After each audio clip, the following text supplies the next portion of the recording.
Welcome to your first day on the job. This is your very own autopilot ship, where you will eat and sleep for the duration of your contract. Make yourself at home. To complete the onboarding process, you will want to check the instruction manual and sign into your ship's computer terminal. We trust you will be a great asset to the company. Great asset to the company. Asset. Great asset to the company. Asset. Great asset to the company. Asset. Great asset to the company. Asset. Great asset.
Welcome to your first day on the job.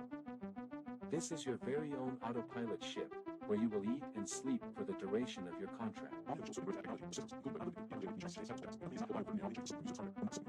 Make yourself at home. To complete the onboarding process, you will want to check the instruction manual and sign into your ship's computer terminal. We trust you will be a great asset to the company. Great asset to the company. Asset. Great asset to the company. Asset. Great asset to the company. Asset. Great asset to the company. Asset. Great asset.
Welcome to your first day on the job. This is your very own autopilot ship, where you will eat and sleep for the duration of your contract. Make yourself at home. To complete the onboarding process, you will want to check the instruction manual and sign into your ship's computer terminal. We trust you will be a great asset to the company. Great asset to the company. Asset. Great asset to the company. Asset. Great asset to the company. Asset. Great asset to the company. Asset.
Welcome to your first day on the job.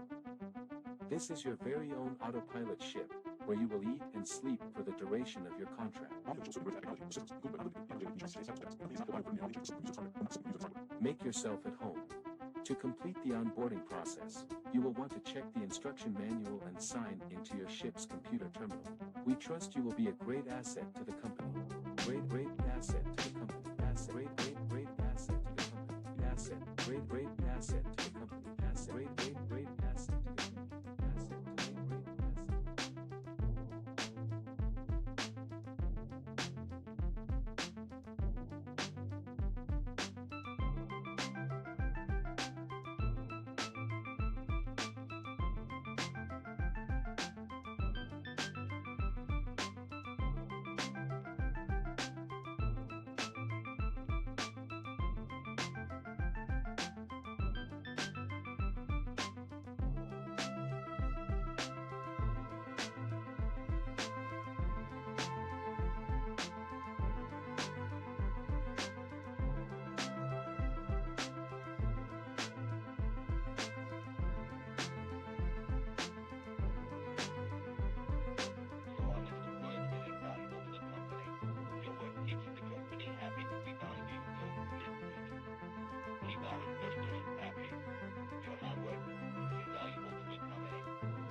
Okay, I think I'm ready to start. It is a game. Now that's kind of funny because I don't want this game to be loud, but I kind of want it to be loud. The sound is very important for the gameplay. I'll try to move it a little bit, just to 80 maybe. Okay, so hello everyone. So today will be a bit of a unusual, I guess, stream, because usually I play indie games that I haven't played, right? And I'm kind of like trying to analyze them and seeing what they're doing in terms of the level design or game design in general. Little Company I actually played already. I played it a lot, for more than like 60 hours I think, which is insane. I think this game is actually, yes, Telegram, of course, classic mistake. This game provides, it's a interesting example of a very robustly designed game, I think, and it's kind of fascinating in a way how it's the way it's constructed, the way it's designed. It's not very complex, it's relatively simple, so it's kind of easy to analyze its mechanics, and it's like kind of an enjoyable process. And yeah, today I think I'll share some of my thoughts about this game and what it is doing, how it is doing. Okay, I didn't need to search save, right? Yes.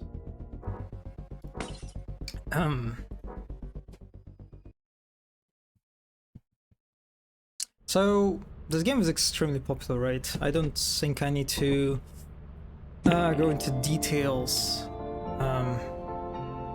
in regard to how it works, but basically, Welcome to your Little first day Company on is the job. about This is your very own autopilot several ship, players where you will eat and sleep for the acquiring duration certain of amount your of contract. resources. God, this Make is... yourself at home. Yeah, I'll just mute it while it's talking. It's a game about acquiring certain amount of resources in a limited amount of time, right? It's kind of like a basic foundational layer of this game. And what I find quite curious about this is how the game is just extremely good in making through its systems constantly, like just continuous flow of very tense, meaningful, interesting decisions, right? And it's kind of like, I think this game in a way sort of represents what you know, a good game design is in conventional sense. That it represents, it gives a player constant stream of interesting decisions to take. This is what the game is about. It's about you also making meaningful choices. It stops speaking. And how it does this? So basically, there are two components to it that I can identify, I guess, in a way. Is that first, a part of this game, right, through its introducing and giving you its objective, really forces you to be as quick as possible, as efficient as possible, and also be kind of greedy, right? We already see a bit of a tension here in regard to the fact that you need to be very fast with acquiring resources, loot, whatever, and the amount of time is limited for you. And then you kind of want to acquire as much as possible. And then you have another part of the game that does everything in order to stop you doing that. Whether it's monsters, whether it's environmental hazards, whether it's layout, geometry of the level, basically everything pushes you to be slow, cautious, vary and don't linger for too long. And because of these two, like, basic kind of like two elements, two different sources of pull for the player. One that forces the player to be quick, a bit reckless, a bit greedy, and the second one that does basically forces the player to be cautious and slow and careful.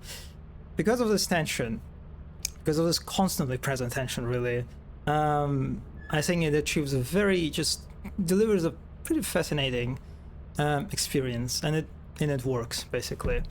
So it's kind of like, I guess, an example of it makes sense that this game became quite popular.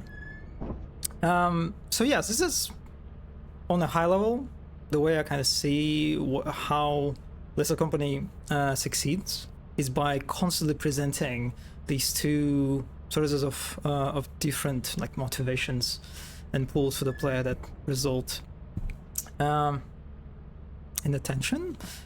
And I think as I will keep playing, as I encounter different mechanics, as I move through the levels, I'll talk about on a low level how each of the sort of mechanics that we encounter on our way contributes to this experience. And yeah, and hopefully it will be interesting. It's definitely going to be a little bit messy because I kind of want to get as high quota as I can, and that will be tough because I'm playing solo, and yeah, playing solo Lethal Company is a pretty terrifying experience, and you also need to be very efficient, very quick, more than usual when you're alone. And I kind of have to do the opposite of that because, you know, I have to talk and stop all the time. So we'll see. It might end up in a total disaster, and I kind of expect myself to die, at least in the beginning, quite a lot. We'll see. And yeah, I'm playing this game solo, but you can play this game solo, and you'll see it in a moment. Actually, I think this game,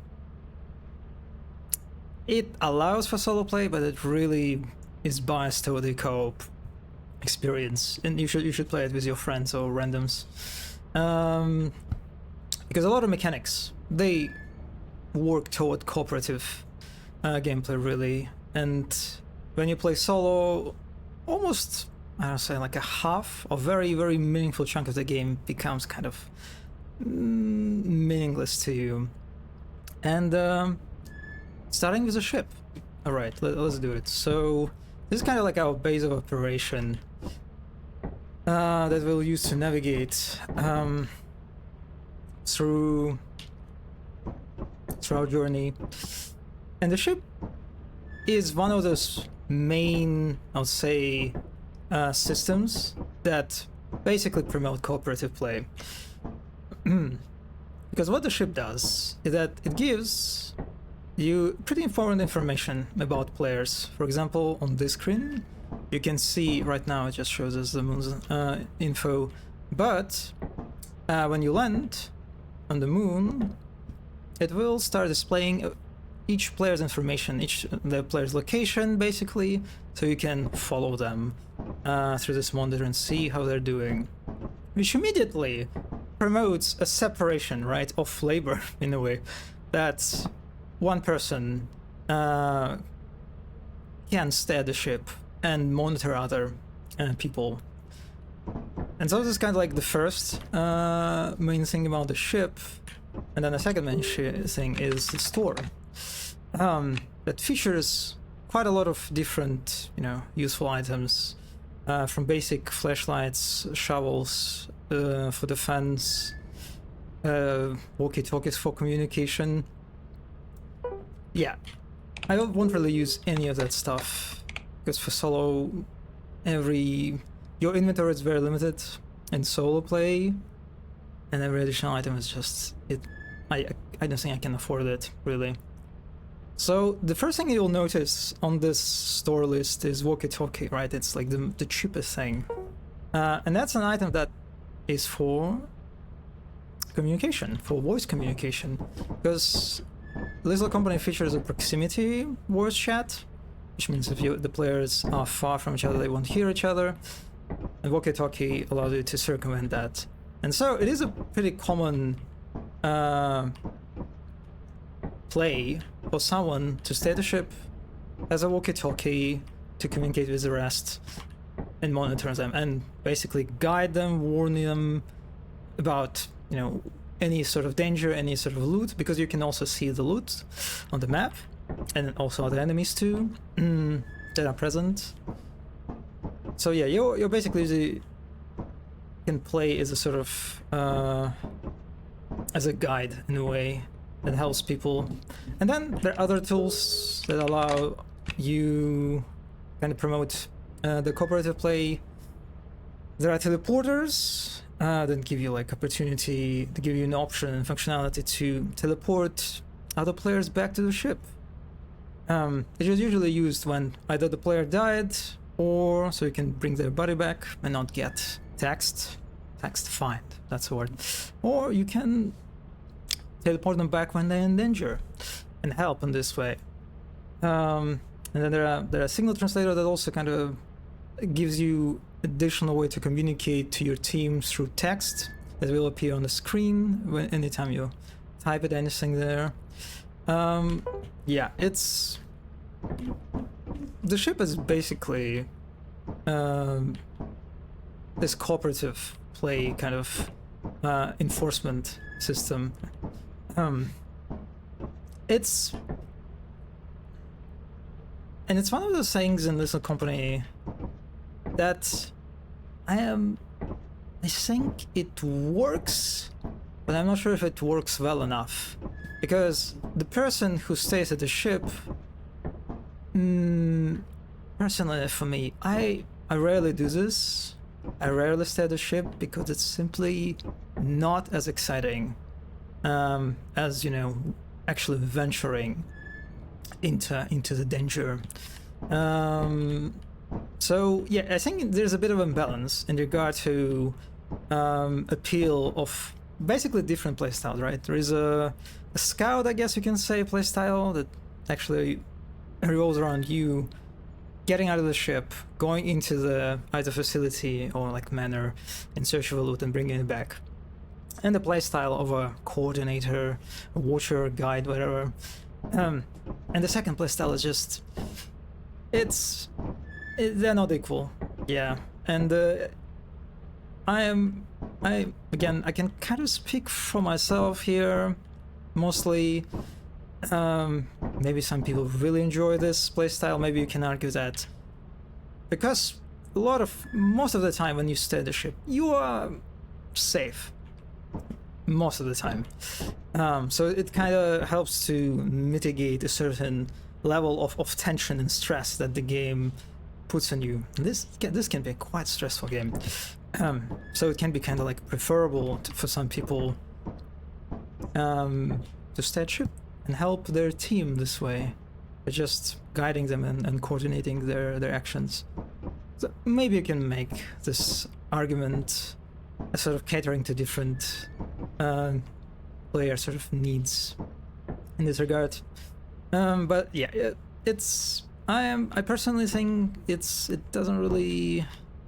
I kind of hope that in some future updates the ship will get more upgrades, more mechanics that kind of add to the cooperative play in one way or another. But yeah, so for me, for this kind of on the stream, since I'm playing solo, no, that really will come into play. So yeah, and also it is a personal space for your team, for players, and it is customizable. You can move around things, which I never do. I've seen people like really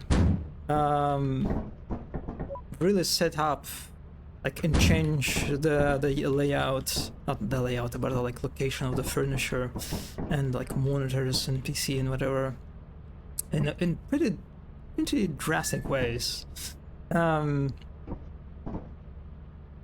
So yeah, it's nice.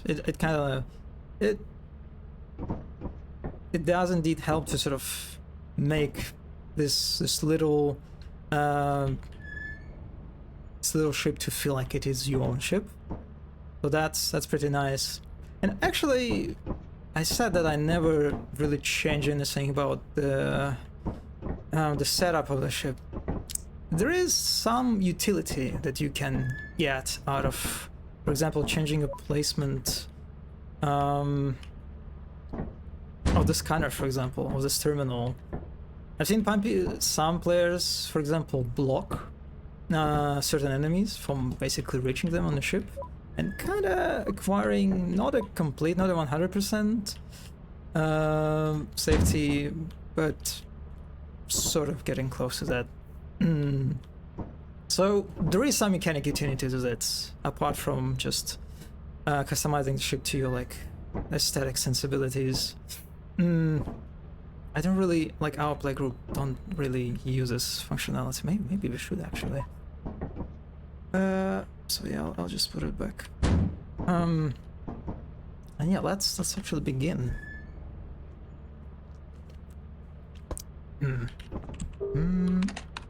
Wait a second, let me first check everything is fine. Yep, seems so. Alright, so on the terminal, how do we access different moons? You basically type it.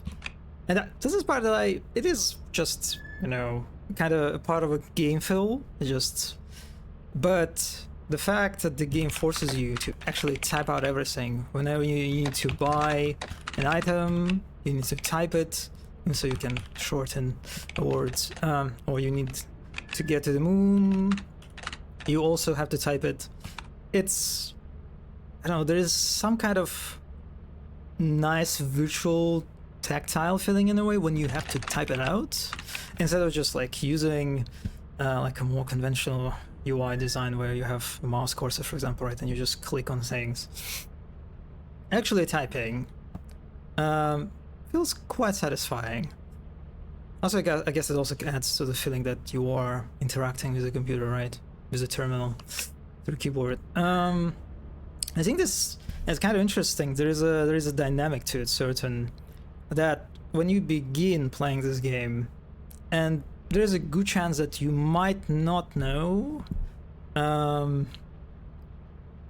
that you can shorten words, and instead you'll try to you know, type out the names of the moons, for example, just fully. It kind of, it feels more satisfying at first, actually, when, you know, when you have to type out the full name, for example, or whether of an item or a moon.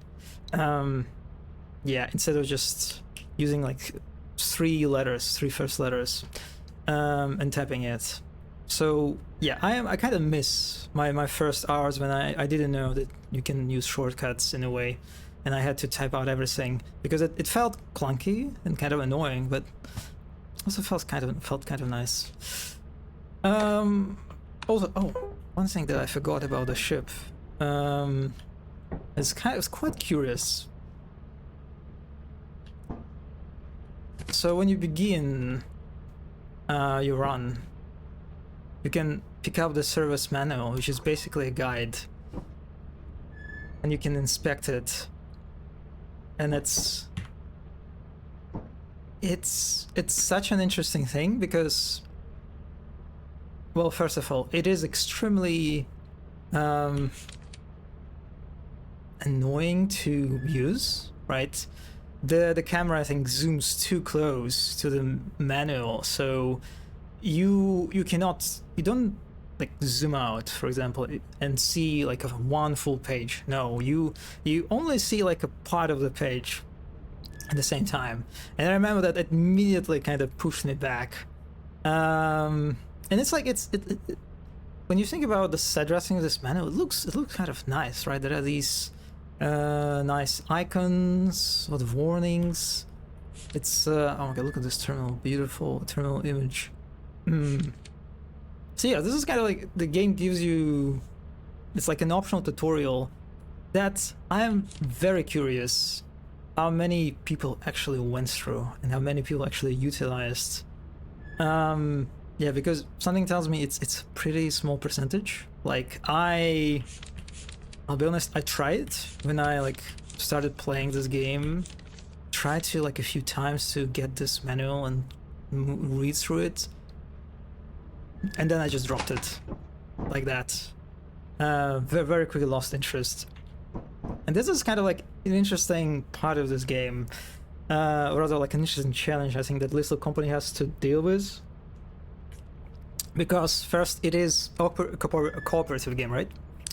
And then second, it is very popular game. So in regard to cooperative experience,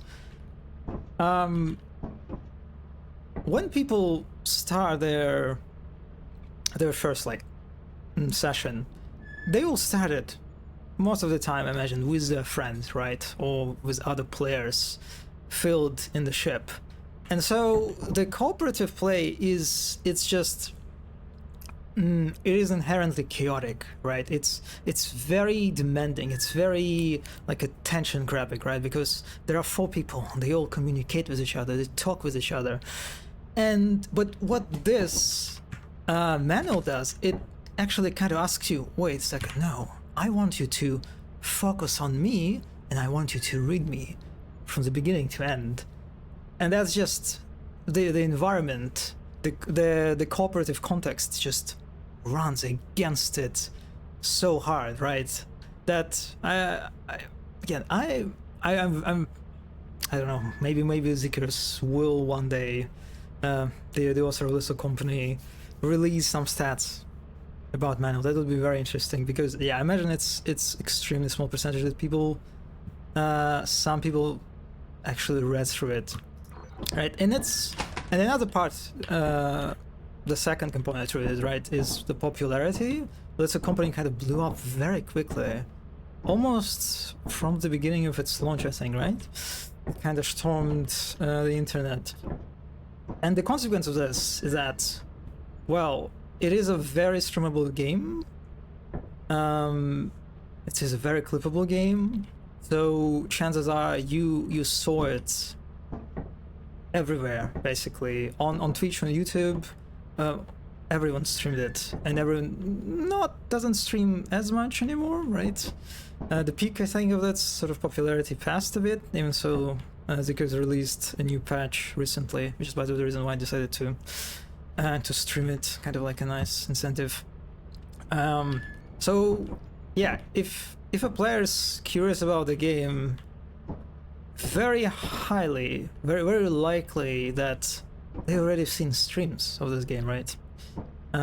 Seen this game in one way or another, and they have already kind of like a basic idea how do you play it, right? And there are like other challenges with this sort of part, the game being very popular, in regard to, for example, to making and setting up surprises, which is also pretty challenging, right? Since once one player discovered the surprise, basically everyone else discovered the surprise, and how to deal with this. So yeah, it is kind of like a curious case of the game, you know, the game's sort of design being, I think you kind of have to be aware and work on the game with awareness of this kind of like meta level of the game's popularity, of the game's, you know, of the people's awareness about this game, how everything works. So yeah, this manual is quite interesting. I don't know, maybe to some extent it might be just a game designer joke in a way, just to give this manual that no one will read. Very possible, because I'm sure that Zikarus, during playtest, they probably saw that already, that people don't really pick it up and don't read it, because it's just, the environment is not here for this. Yeah, it's just a small thing that's kind of curious. Okay, yeah, our first moon. We're already there. So, oh yes. So, basically, in terms of like long-term progression, how Little Company works, we have a quota. During one quota, the first one we have to get the amount of loot of value equal or more than 130, and we have 3 days to do that. And then once we pass first quota, the next one will be higher and higher, and this is how progression goes. So that's kind of like the first thing, right? This is on a more long-term level. The game puts a limit on you in regard to collecting and gathering resources that you need to hit the quota, otherwise you're just going to lose. And this gets into, like, at first, the first several quotas, they are kind of inconsequential. Once you know how the game works, you hit them reliably without any problem. But after a certain point, they become a real challenge that hitting them becomes pretty tough, until it becomes kind of impossible if you like screw up, at least in one day. Yeah, and let's get out to our first moon, which is experimentation. I think we're already orbiting it. And lander. It took me 40 minutes to just talk inside the ship, and I didn't begin my first day. That definitely is problematic. So the moons. One thing that I love greatly about how the levels are constructed in this company is basically each moon separated in 2 types of spaces. There is an outdoor space. This is where we are right now. This is where you land with your ship, and then the indoor space.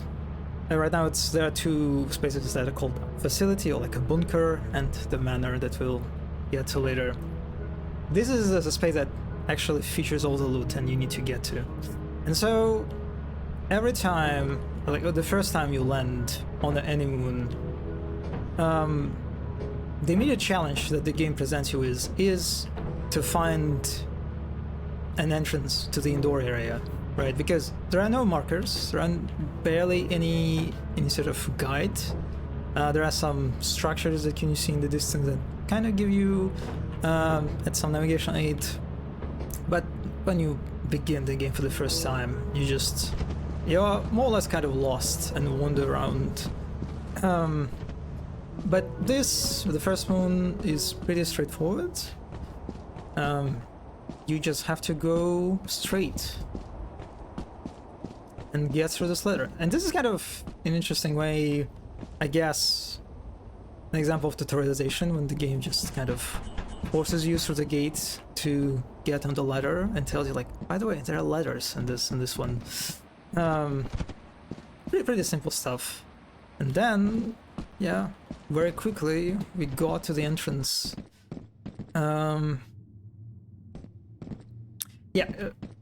This is basically it. This is the outdoor area. I'll talk about it a little bit later, but now we can just enter the bunker, and this is the indoor place that features all the loot that we need to find and get to the ship, basically. So one kind of interesting aspect of how Listen Company handles its 2 different types of spaces. The outdoor areas layouts, they are set in stone. They don't get randomized. There are some random elements, there are some random objects that can appear and change your route from time to time. We'll see those probably in some future moons. They're not that common, I think, on experimentation. But for the most part, it's static. It's set in stone. Once you learn the layout and learn all the routes to the entrances, because there are several, you kind of mastered the map. You mastered the space. You're done with it.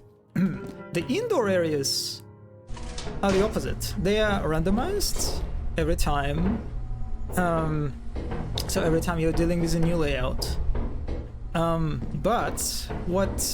So there's kind of like an additional challenge to indoor areas, but they also they are each layout is basically is constructed from a set of specific spaces, the specific types of spaces that never change. For example, this entrance room is the same in every bunker, so it is in a way, as you keep playing and getting accustomed and internalizing these the patterns of rooms that you encounter, you still get this sense and experience of mastery. Even so, you have to deal with different layouts every time during every run. So it's kind of interesting that the game utilizes different sort of ways of constructing spaces, but still allows for the sense of mastery and and progression for the player through different means, basically. So this is our entrance room. It's the same every time, and you can see there is this a shadow from a fan. It is it's kind of like an example of a minor landmark that seems to quite inconsequential, but is extremely important, because this fan can be found only here. It's only present in the entrance room, and so whenever you explore the bunker, it becomes extremely vital.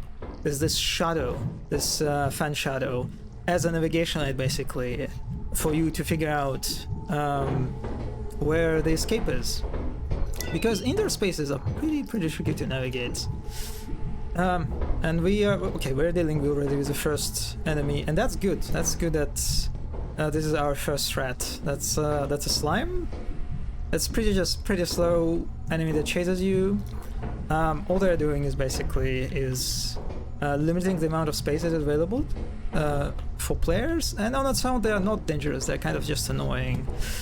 They become dangerous when there are other enemies present in the space, and that's kind of like one thing about this game. I think that is I also like a lot how different mechanics, or in case of enemies, different enemies combine together, like create pretty unique experiences. But we'll get to that later, I guess. So actually, let's explore, because I need to grab some loot.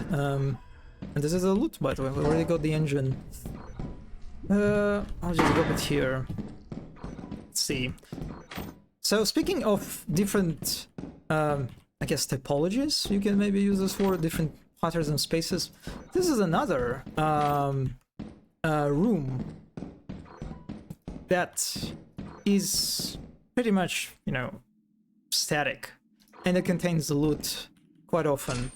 And so this is one of the example of one of those spaces that, whenever you encounter first time, they don't mean much to you, but as you keep playing and playing, you realize, through familiarity, that this specific room, it usually features.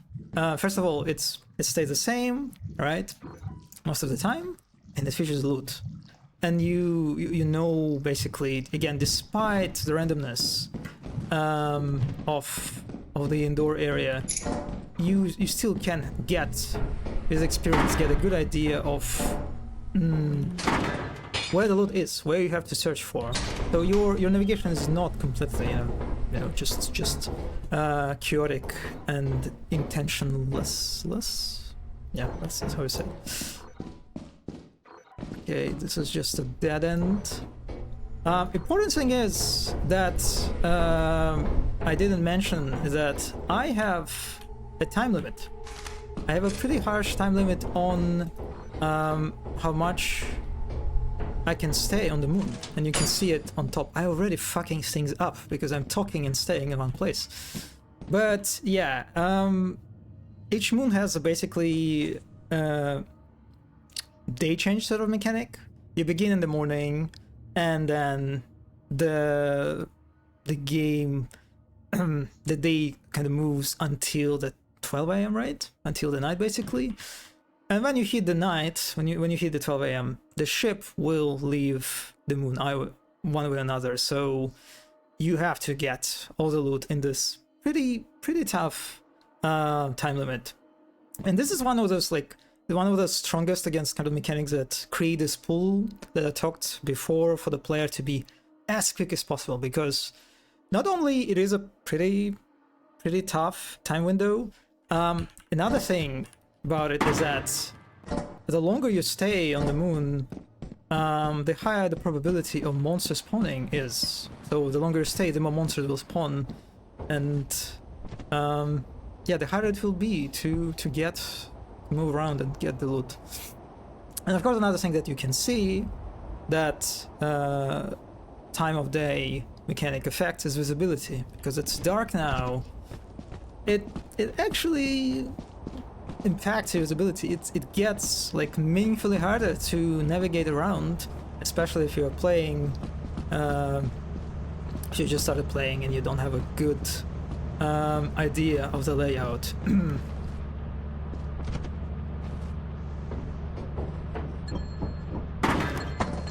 Okay, so I got all the loot, and I think I will go back because I'm already near the end of the day.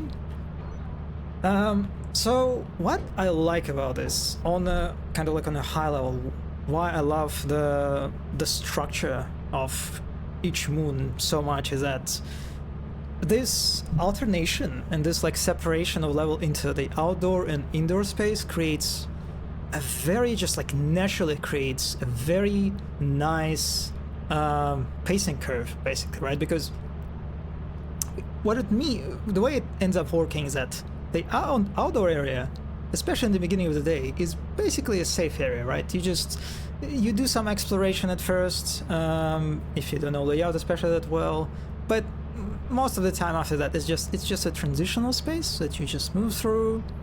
And then the indoor area contains all the danger. It contains all the loot and all the danger at the same time. And so the difficulty gets higher as you get inside.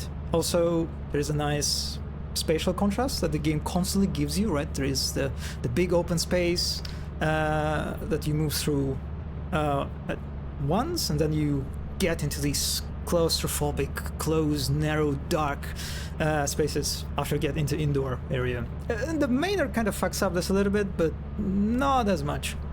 So there is this nice spatial contrast. There's a fucking dog, I'm sorry. And then there is a mechanical, the way mechanics are set up provides a very nice pacing curve, because yeah, how it works, right? And how you just saw it.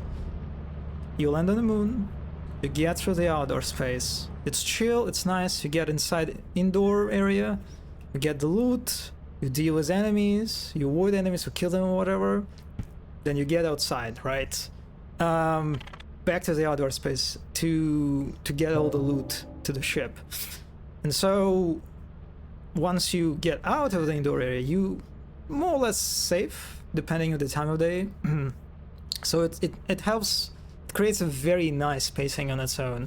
And then this pacing is not completely flat when it comes to outdoor spaces because of the time of day mechanic, right? Because the outdoor areas, the more time you spend on the moon, they actually become dangerous too. There are monsters appear in the outdoor area too, so it's not completely safe. It's not, it still gives you challenges in time to create this like very nice curve that kind of culminates at the end of the day, because yeah, this is in the time when you can't see very well, and this is where most time of the day when most of the monsters are spawned. So it's just like, I think like a very nice example of how just from having a very strong foundation, you like the very strong foundation just helps with, you know, creating great experience so well. So almost it almost feels effortless whenever I think about it. But of course it's I imagine for Zickers it was quite an experience to iterate on all this, on all the structure, until he got to this kind of like the final iteration. All right, so that was our first day, and we have 2 days left. I think I'll the second day I'll also spend on the experimentation, just since I didn't really explore that much, right? And I'll try to stay there a little bit more because it's the easiest moon, right? It's kind of like the newbie moon. Wait, is it stormy or is it rainy?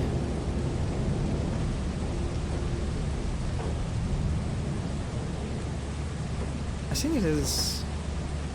I think it is rainy. Okay. Also, there's another. No, it is stormy. Oh well, that's actually kind of awkward on experimentation. So another thing. Hello, Rillo. Yeah, I'm doing pretty well. Another thing about outdoor spaces is that, well, Little Company features different weather conditions that make traversal through outdoor space harder and more challenging. So it's you usually try to avoid those if you can, but sometimes you get into a situation where it's not really an option and you have to go through it. So it's kind of like a nice challenge that makes your experience of space pretty different. Like what do we have right now, for example, is a stormy weather. What stormy weather does, apart from visual changes, you can see this pretty intense rain, is that it targets all the metal loot with lightning. So traversing the outdoor space with metal items becomes pretty risky endeavor. And it's especially quite risky on experimentation, for example, because most of the stuff here is metal. So yeah, it might be a little bit tricky, but also I guess a good demonstration of the mechanic. Yeah,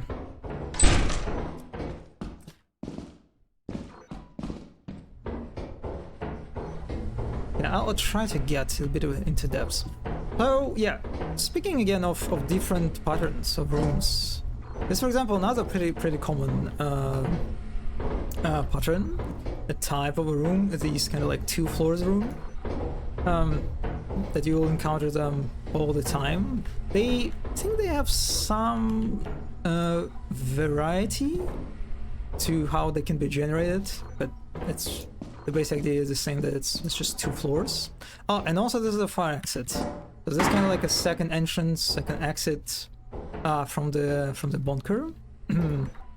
So there are options for the player how they can and want to access or leave the space, because sometimes it can get quite tricky with the enemies present blocking your way out, for example, or depending on the map, on that size. Sometimes it's beneficial to explore several entrances because they can lead to different parts of the map.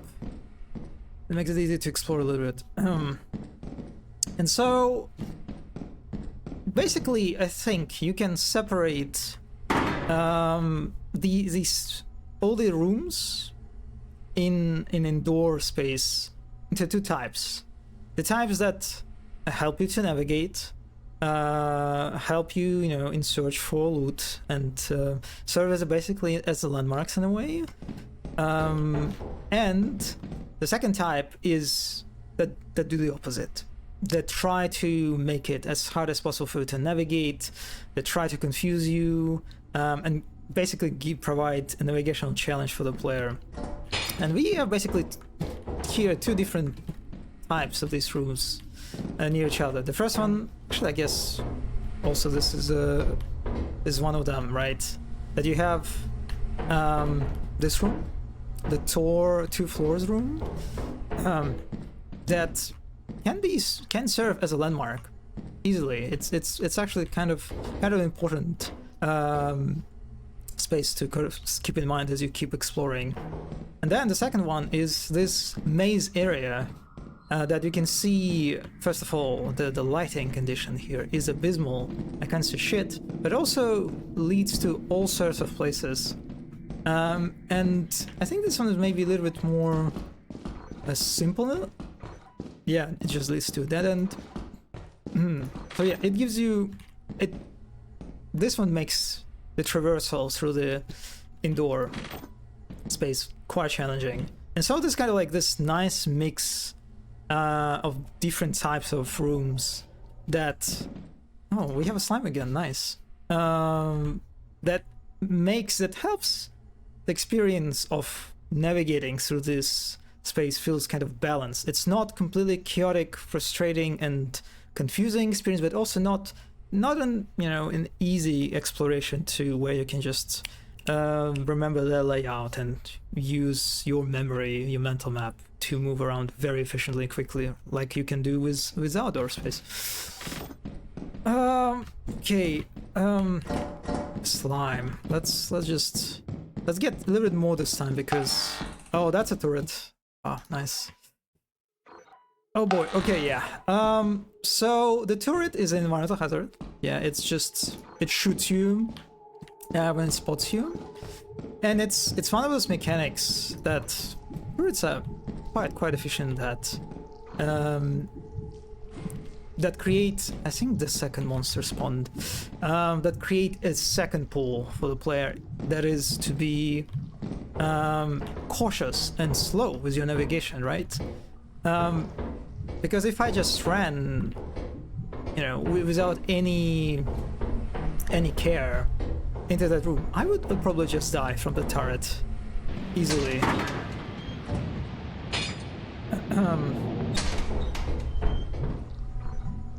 But the turrets are static, so you can actually like play around them and move around them, thankfully. So the turret is here, right? I don't know if it... Oh god, it's in such awkward spot. Oh boy. Okay, but this room is also very good. It's good that we encounter it. So this is basically like a gap room where you have two balconies that connected by a little metal beam that you need to jump on in order to like get on the other side. And jumping over it is actually quite tricky, especially in the beginning. Lots of players, me included, they just die from falling all over the place. I imagine that's probably like one of the top causes of death for newbies. So yeah, this is one of the rooms that it serves as a landmark, right? Its layout is static, so you can use it as a navigation end to orient yourself around the bunker.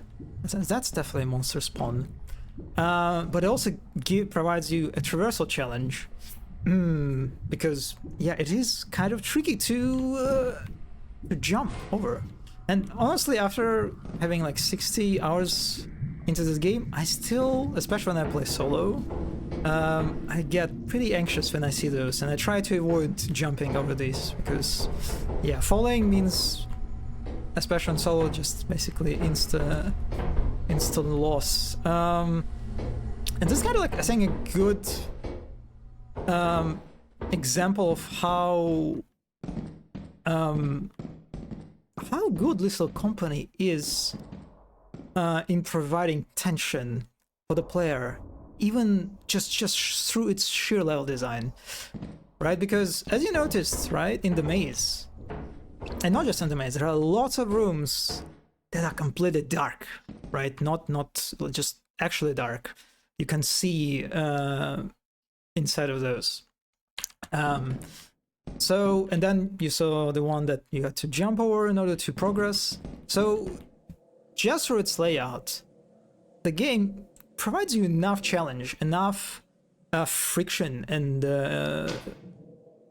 to make just the exploration, just the traversal as not super challenging, but not a brainless activity. It kind of like, again, it pushes toward this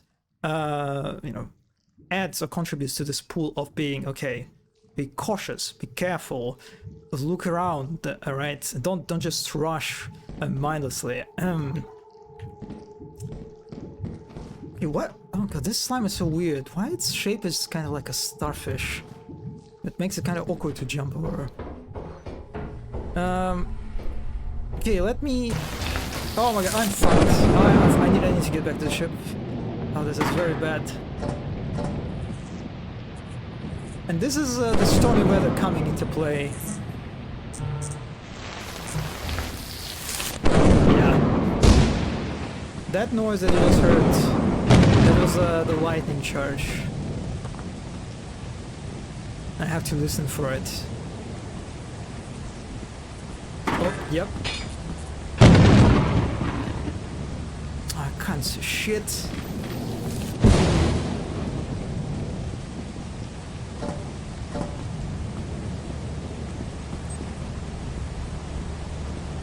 Please just let me... Oh, go. Okay, that was too tense for just nothing, basically. Oh, and also when lightning hits the ship, the lights go out. Yeah, everything gets very moody. But this is actually, this part is can cause some confusion, because I saw people think whenever lightning struck the ship and lights went out that the ship went out of condition, that everything just lost it lost its power. You cannot do anything, which is just not true. The only thing that's left that changed is this light. You turn it off. Yeah, that can be potentially confusing, but maybe to some extent it is intentional. So yeah, we only have one day left. Not a lot of loot. Let's go cement our exploration of experimentation. It was the third day, even so I again barely explored. But I'll try this time to be just like to actually try venture deep. The weather this time is nice. Wait, it's not eclipse now, it is not.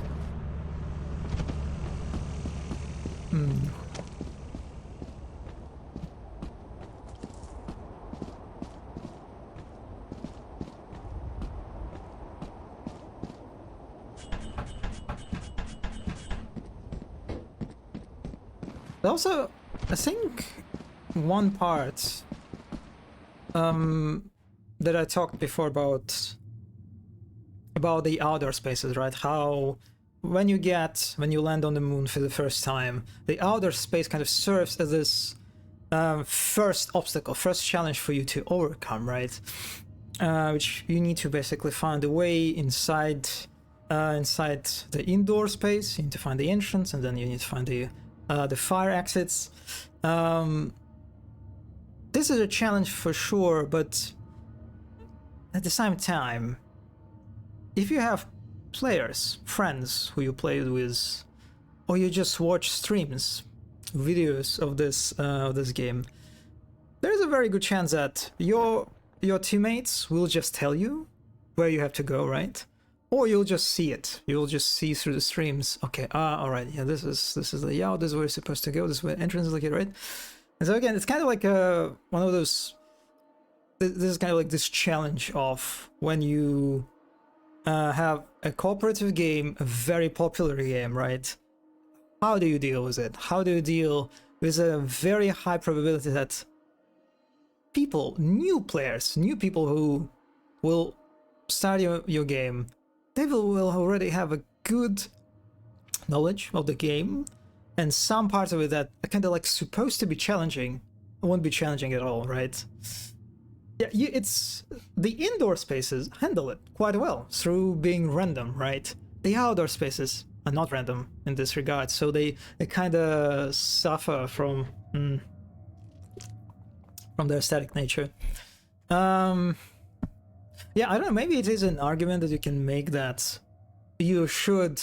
Maybe the outdoor spaces also should be randomized in its layout.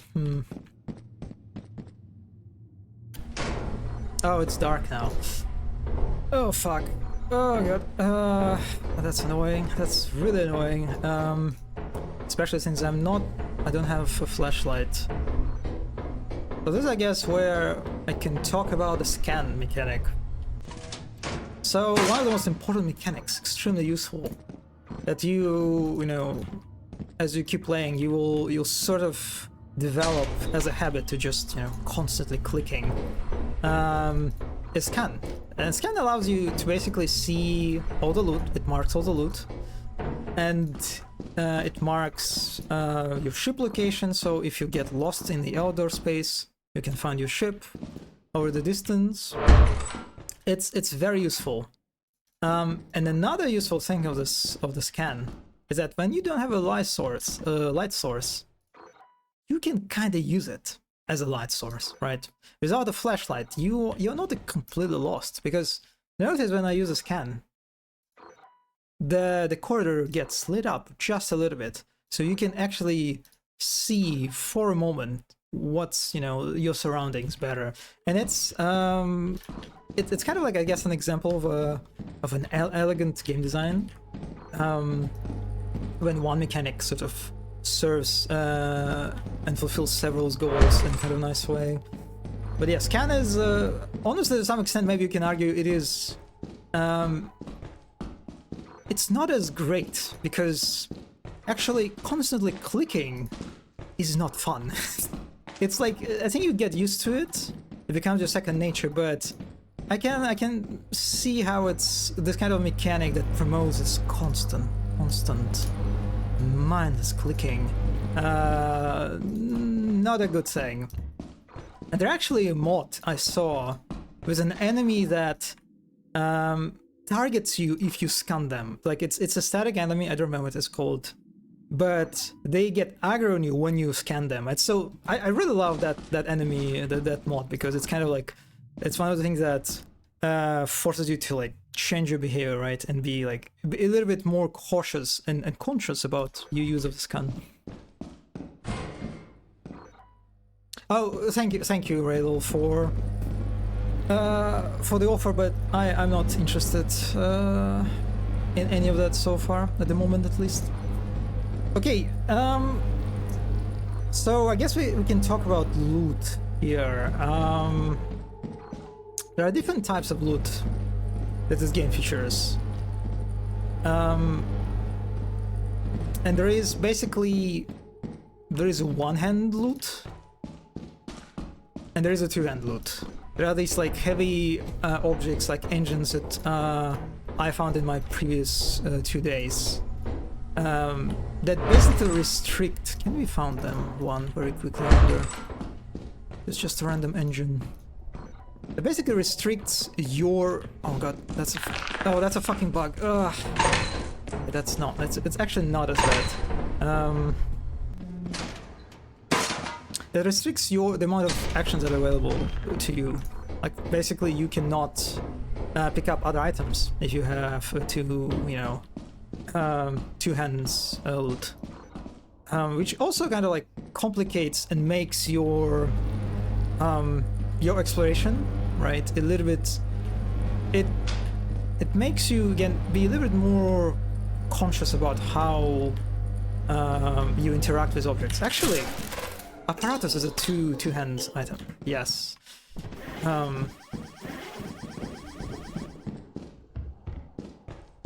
And once I get out, you'll notice that how it basically prevents me from picking up everything else. And of course, it is heavy too. Why you? You really want the apparatus, I guess. Yeah, I can't grab anything, and you can see that UI actually tells you that. yeah, your hands are full. So this is kind of just again promotes a more conscious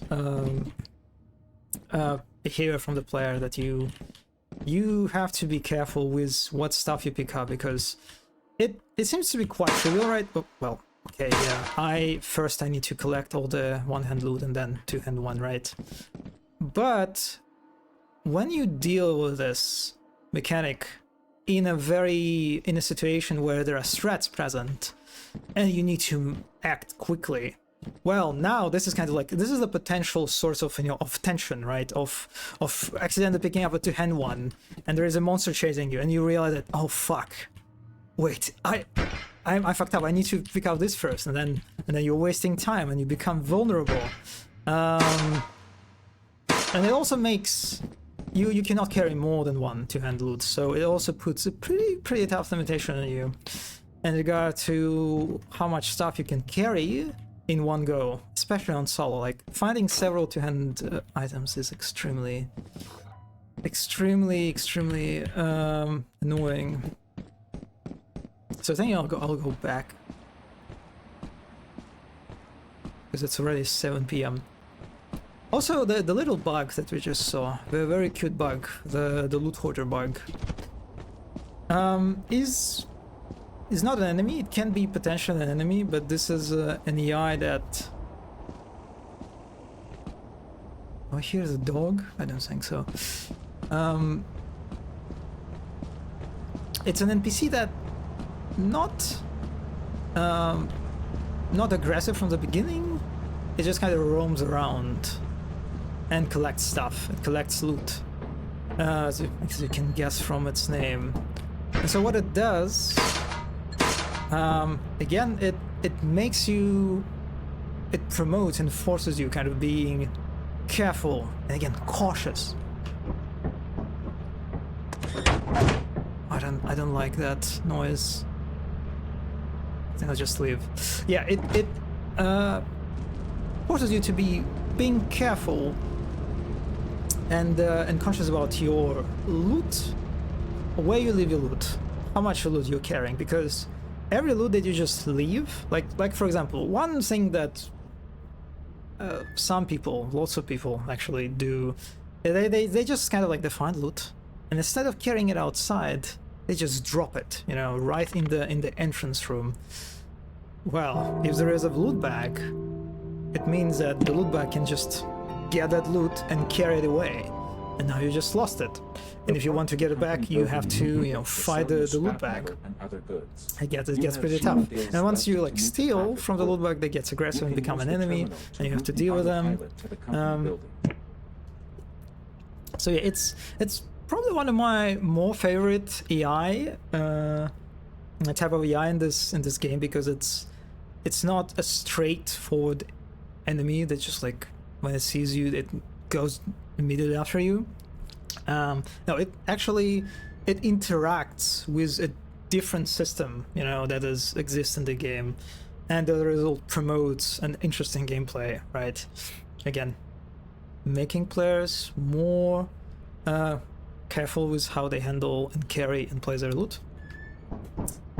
So yeah, we have 0 days left. I think we can just go to the company building and sell everything.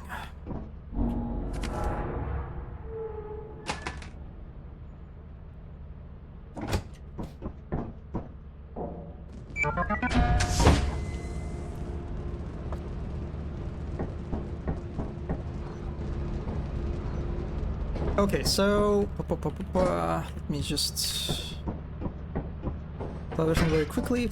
The company Moon, its primary function is just selling loot. There is not much here. There are like a few like curious environmental art, environmental storytelling thingies that I guess I can show them in a moment.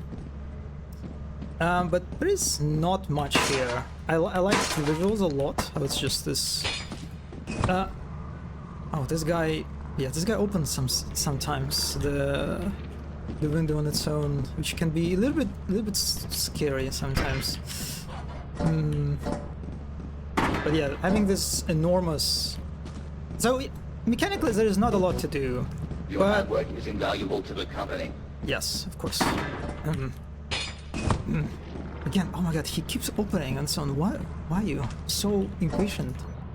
But this area is very moody and has quite few still like points of interest for you to explore that I like that, you know, that I guess I'll talk about a little bit. You are true So professional. first, visually, I love it. I love this enormous concrete wall that just naturally creates this, you know, curiosity about, wow, okay, what's behind that? And well, pretty quickly, you'll find out that this guy, that this wall, I think I sold everything. Yeah, it contains some kind of monster, eldritch, Lovecraftian creature, whatever. So Your it's work and keeps it's the company happy. and I love it a lot, right? It's just, it could be just a normal, you know, corporative store, right, that you could get your stuff to. But no, actually, that creates a pretty, you know, pretty interesting space for, you know, for lore speculation, for interpretation of the story, right? Of like thinking, like, what is going on here? Why are we collecting all this trash and giving it to this creature, to this monster? What is the point of that? So here there's this very nice kind of like narrative layer.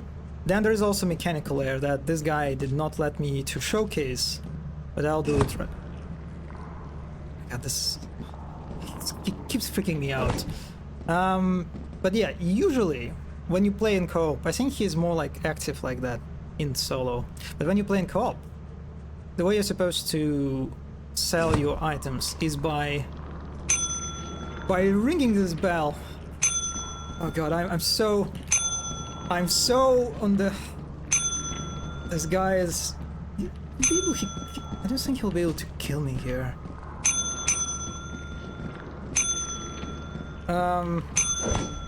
Wow, he does not give a shit for some reason. But yeah, it's a.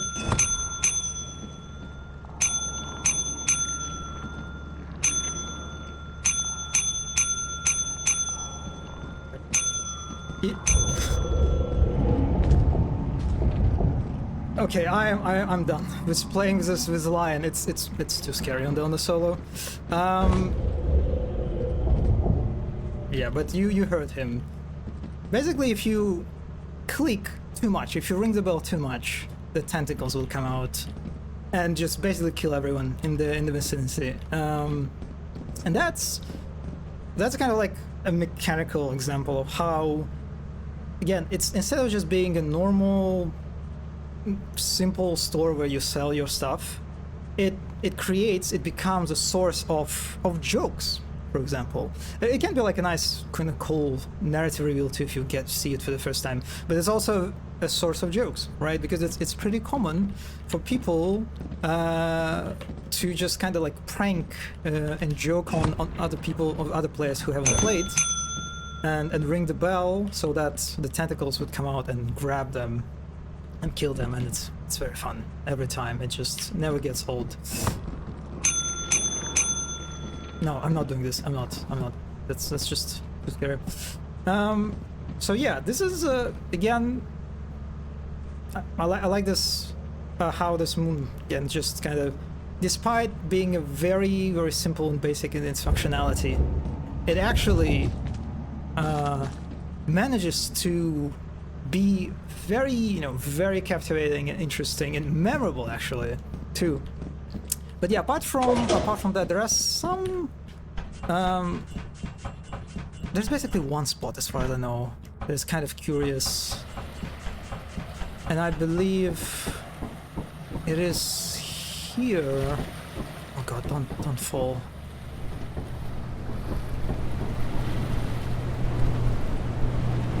No.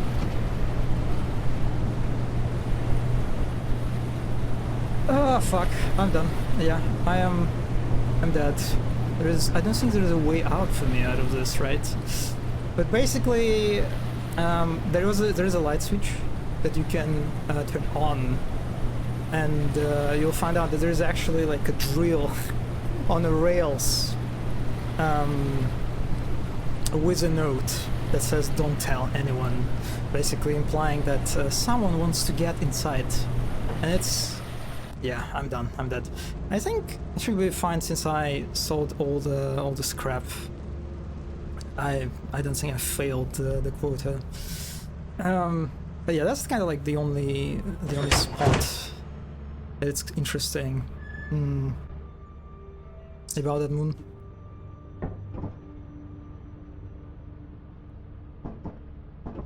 Hello, zombie. Hello, hello. Yeah, so I reached the quota. Nice. Also, I said before that it's kind of trivial to pass the first several quotas. It's not entirely true, because if you play for the first time, if you have like a party of first-timers, from what I've seen, this quota becomes kind of like an actual challenge. It's considering how easy it is to just die and wipe out. I've seen actually lots of people struggle to hit the first quota, so it's kind of it's kind of interesting how it is a trivial challenge for experienced people, experienced players, but when you play it first time, yeah, it feels like, wow, this, can we even hit this quota? Can we do this? Kind of moment. And once you pass it, and once you get used to the game, you internalize its mechanics, you gain experience, get better, your attitude changes quite well. So there is, I guess it kind of adds to the sense of of the mastery of the game when you look at the first quarters, like, can we reach like 1,000? Can you get to the Titan after the first quota? And you like just have different mindset. And Titan is like one of those very quite expensive and very valuable moons. So yeah, so we're kind of done with experimentation, I think.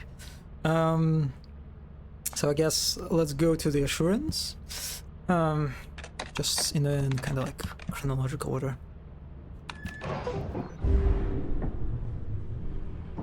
Again, I don't think I'll buy anything. By the way, Zombie, have you played Lethal Company? Do you have an experience? I imagine you've heard about this game or even like saw streams or something. But have you played it? Okay, so Assurance. Assurance is kind of interesting how it handles its outer area in comparison to experimentation, because experimentation is pretty straightforward. It's like your path to the fire exit and the main entrance is just a literal straight line, right? Assurance does kind of the opposite of that, because the moment you get off the ship, you have to do 180 turn and go into the opposite direction. So it's like just from the way your starting location is oriented creates confusion kind of already, right? Because it's not very intuitive to just go in the opposite direction, right, when you enter the space for the first time. And you will see that even when we go into the right direction, it looks like there are quite a few ways for us to go. It's like immediately the complexity of the area gets increased quite dramatically. Yeah, it's... Oh, these fuckers. Whatever.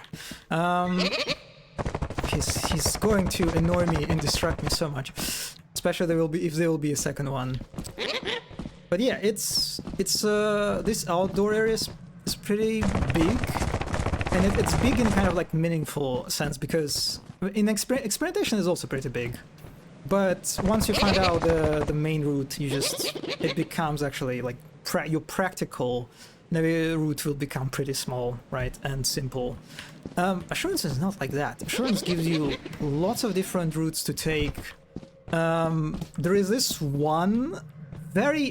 This is such a sneaky, such a. God, this turn, right? I remember when I started playing through this moon in the beginning, how it's so inviting, right? From the way it's framed, the way it's lead to, you can see like, oh, there is some kind of tower there. Oh, this guy. Okay, now it managed to land on me, right? It's nicely framed. It's lit. There are some landmarks, right? It's very inviting, and you get a little log, which just gives you lore information. But actually, that's just a dead end. And I think that's kind of like an example of how it makes sense to create these these red herring sort of paths to make the navigational challenge a bit harder for players, because yeah, this is the main challenge of these areas, especially in the beginning, right? But yeah, actually, this is a pass, right? And you know, you can notice how it's like the actual pass is kind of obscured a little bit, right? It's pretty narrow. It is barely visible. There is this construction that kind of gets in your way, and then he also gets distracted by this very nicely lit pass on the right. So it's very, very sneaky.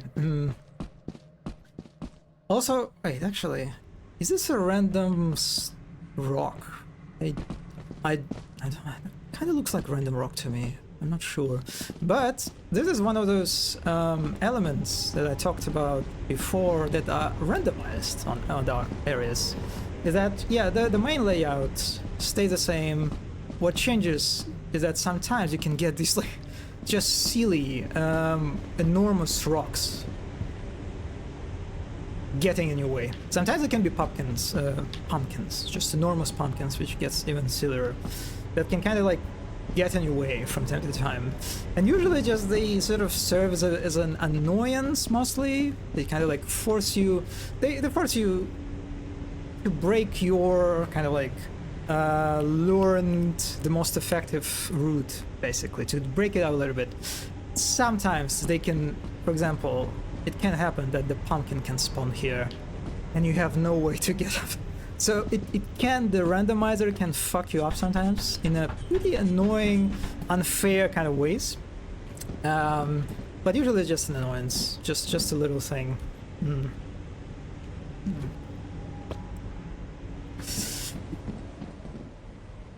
Alright, let's get inside. So this is basically the same type of indoor space that we saw on the experimentation. It's a bunker. Well, I won't dwell too much on it, maybe only when I encounter new rooms. This is one of them. This is called the Backrooms. Alright, it's kind of based on the very, very famous or infamous Backrooms. I think it's just a reference, right? It kind of looks like a reference. But what is interesting about this room is that, first, it also serves as a landmark, right? It helps to because it's the same all the time, helps to orient yourself. It usually doesn't contain a lot of loot, so maybe like one or two, usually nothing, so they're not that useful in that regard. But what is interesting about them is how, because Lethal Company, it is a simple game, I said, right? But a lot of its mechanics are not explained in a very sort of explicit manner to the player. There's a lot of, underground work that in regard to like how AI functions, for example, the AI behavior, that is more or less hidden from the player, unless they decide to like search and read through wiki or something, that creates this obscurity, this mechanical obscurity. Oh, someone just, oh, that's a fucking spider. Oh, the fucking spider. What are you doing, buddy? Okay, it shouldn't go after me because it's like very territorial. But yeah, because this game, just like many other games, have this obscurity to it, right? And because it's very popular, there are lots of people who are engaged into playing this game. It sort of creates a very interesting breeding ground for all sorts of myths, rumors, misconceptions. Like one of the misconceptions about this room was that lots of people thought that this is a room where one of the famous enemy spawn by the name of Bracken, or as I like to call him, the Hot Man of Little Company. And this is also the room where the Bracken, when he kills a player, he drags the body of the player too. I've heard many times people say that, but this is just completely false. This is not true in any way whatsoever. And I think there is like, I don't think there's any evidence of that too that I've seen. So it's just kind of like completely baseless kind of rumor that came out but spread like a fire in the forest or something. And it's kind of like fascinating, this so this video game sort of a local mythology, that can be like created given a certain like level of popularity and the type of a game. That is quite curious. But yeah, no, this is just looks like, I think it's just a reference. Okay, the spider creates a challenge. It basically, the spider is a territorial NPC. They kind of create a nest, or they just like spawn and create a nest like instantly. You can see the web there, and it waits, and it does not attack player unless they touch one of those webs, right? Get into their territory, or they attack the spider. I think there's like two main conditions. So yeah, it limits the amount of space that's available for the player, makes navigation harder, again promotes more cautious and slow navigation, because if you just run around blindly, you can step into the web, get slowed down, and the spider will come after you. Spiders they're not super hard, but they still can be quite dangerous if you let them hit you. And we are in a kind of a problem because there is no other way for me to go but this way. Oh god, this is actually extremely awkward, because I don't think I can jump over this web. Oh, how much time it is? Oh, I'm fucked. Oh, I'm fucked. Okay, it's only for... Yeah. We are living. That was it. That was our exploration. I mean, it is my fault. I spent too much time talking again about fucking backrooms. Another interesting thing about this moon is that the fire exit placement. This is where the fire exit is. And so if you want to access it, you need to use ladder. You need to use a specific item that allows you to like, it is an extended ladder that allows you to like reach otherwise unreachable spaces. And I think it's kind of like one of those, again, things that like promote the use of different items, right? It's kind of like just a thing that says, okay, please use this item. It's very useful. It's very handful, and in this particular instance, I will force you to use it. Otherwise, you won't be able to reach it. Just kind of like a skill gate. No dogs, thankfully. No worms too. Yeah, it is extremely shameful to leave this moon without anything. Because it's one of the easier moons, for sure. But it's only first day, so I will pretend that it was planned.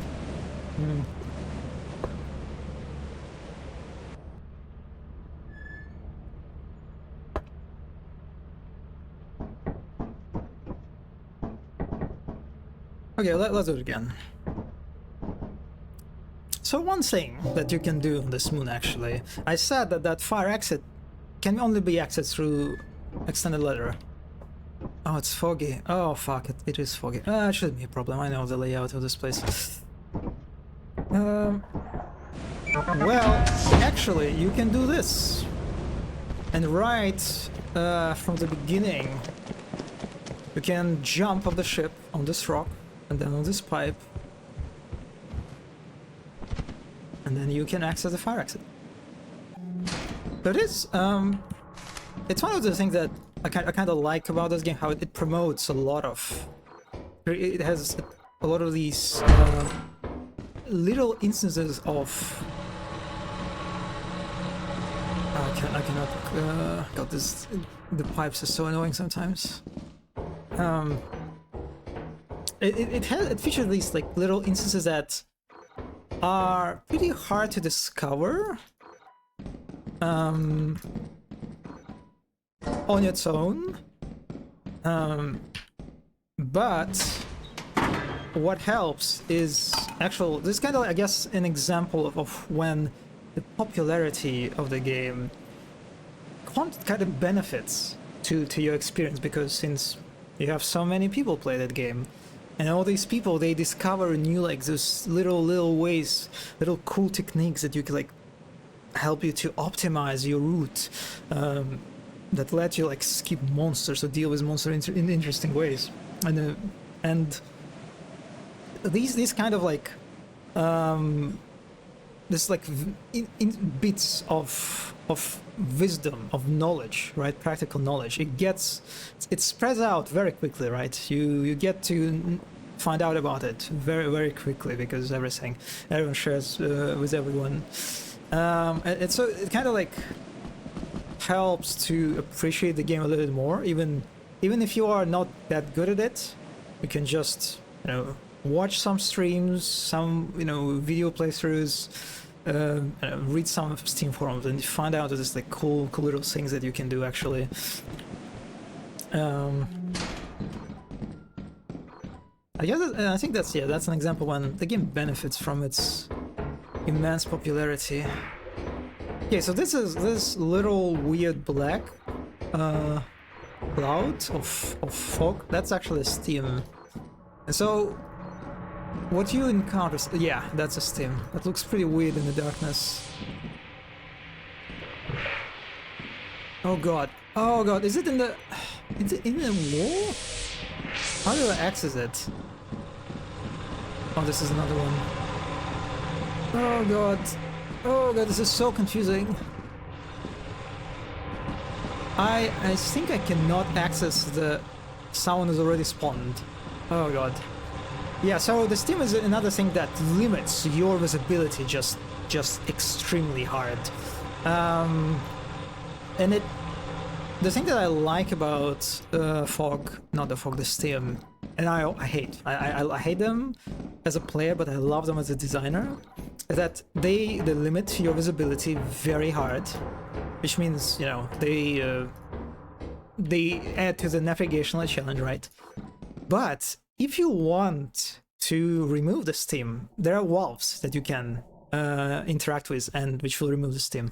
But usually, in order to do this, the valve is located inside the steam cloud.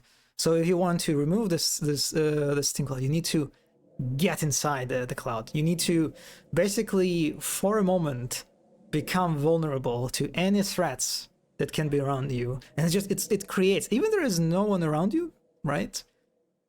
Every time I do this, it gets kind of quite. Oh my god, that's Hotman. That's a Hotman. The Hotman spawn.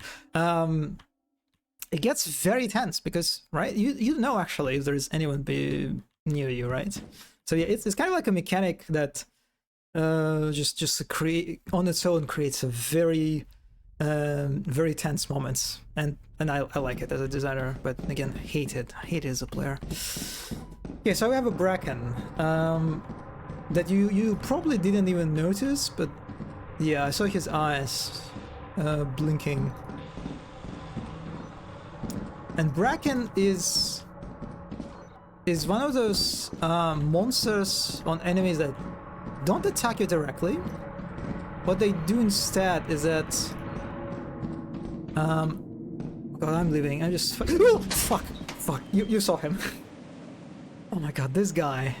He was sitting right next to the fucking. Oh god. Oh boy. Yeah, this is an enemy that stalks you basically, and what he tries to do is that he stalks you. Oh, there's a beehive. Okay, that's actually kind of good.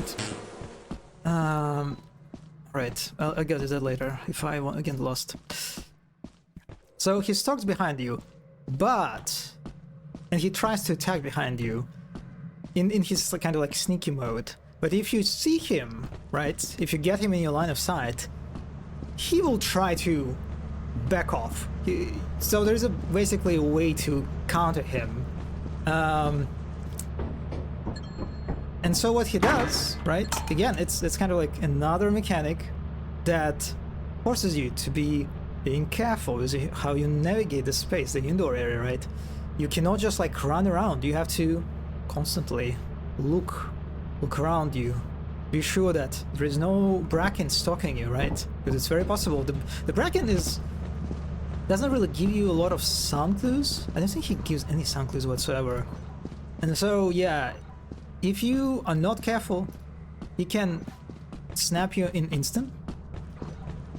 And you won't even know what hit you. Okay, where is... I think the beehive's supposed to be here. Also, Bracken is extremely hot. He's the hottest guy in the Lethal Company. If you disagree with me, you're objectively wrong. It is somewhere here, right? Yes, circuit bits. Okay, circuit bits. So I said earlier that outer spaces usually don't really feature anything useful. It's just kind of like a transitional space. Not exactly true. Sometimes the beehives can spawn, and the beehives are a very valuable item that is protected by the bees. Oh, I didn't get it. God, it's so awkward to get the beehive in the fog. Extremely awkward. Oh, I didn't get it. Oh god, I'm just... Okay, yeah, it is very tricky to get the height. Oh, okay, they're not letting go. Fuck me. Guys, please, just chill. So it's basically a high risk, high reward item. That if you get it,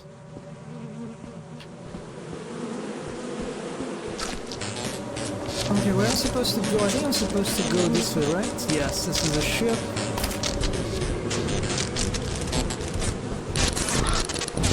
Yeah, that was a dog. Fuck. Yeah. Well, I was playing with the fire. It was too late, and the dog came out. So yeah. God, it's the second day. I'm so fucked already. Well, I mean, it's second quarter. I think I can do this just by carrying the third day. God.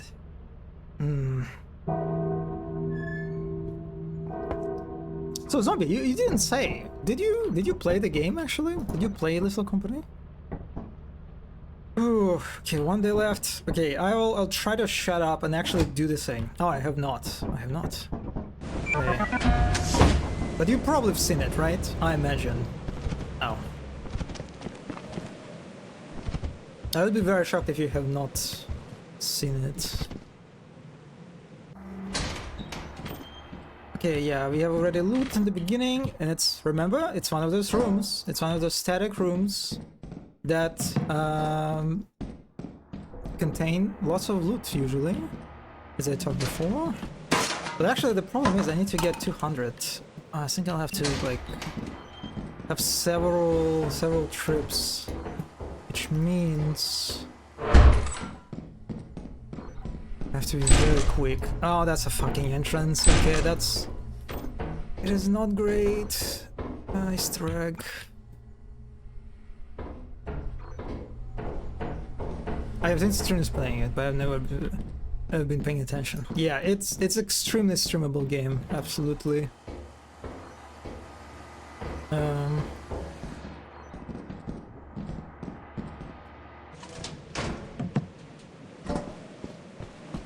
I think it's a mistake to go now to the ship, but I kind of want to get rid of this Easter egg. So Easter egg is the item that was added actually in the latest patch. And so what the Easter egg can do, also, first of all, it's a God, what kind of Easter egg it is? It looks so weird. If you toss this egg, or just drop it, even just dropping it, I think, can, with a chance, make the egg explode, which will in turn send you into fucking air. And that can be pretty dangerous. You can easily die from the fall damage from these guys. So yeah, every time I pick up an Easter egg, I get a little bit tense because of that. And that's kind of like, yeah, I think it's also a good example of how you have all these sorts of like different loot, right, that you can find, and some loot has like different qualities. They're not just like some kind of passive objects that you can pick up. No, they have different behaviors. Like that egg, for example. If you are not careful with it, is there a chance? Okay, there is no monster here yet. These vents, when they open, they basically tell you that the monster spawned or someone, some kind of NPC. Okay, so now we're in the maze. I don't like mazes. I get lost in the mazes super quickly. Oh god, I don't see any room. I have not been here, right? Oh, this is bad. Oh, this is locked. Didn't know that. Also, I saw a key before.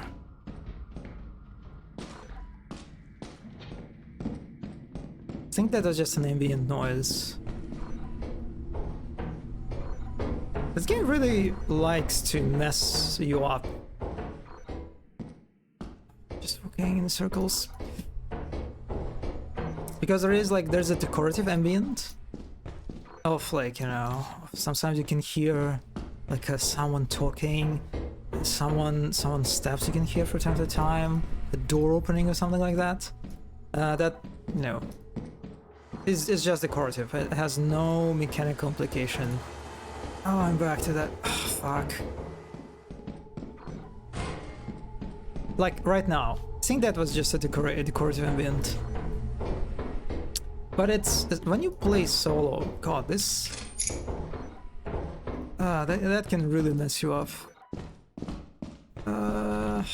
Okay, we got one thing. I don't think I've got 200.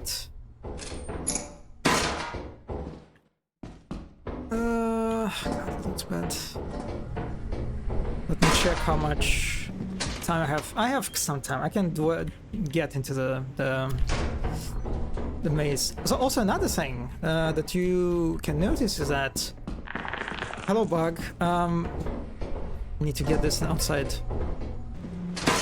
When you're inside, you don't see the timer. You don't see what time it is, right? And so this is like another thing that, well, first of all, what it makes is that it makes it very easy for you to kind of lose the sense of time, right? Why are you... Oh my god, why are you attacking me? Oh no, oh god. Yeah, that guy just decided to fucking slaughter me. That happens sometimes, and I don't know, actually, I don't know why. Yeah, the hoarding bugs can be a little bit unpredictable, because sometimes they just attack you for no reason. So, I did not even see what killed you. Sad. Yeah, that bug hit me. How's Hello Mono? Could be a skill issue. Could be. I'm definitely not playing in a very efficient way. Well, I guess I can just... I can just die and show what the defeat sequence is. It's pretty fun, kid.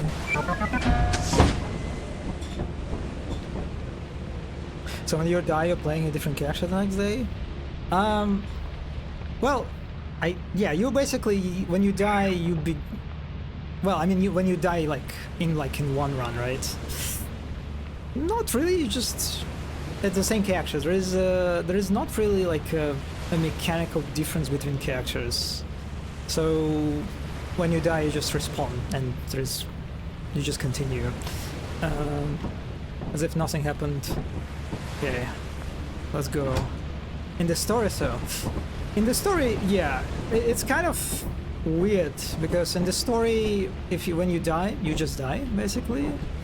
That character, they are done. Your story came to an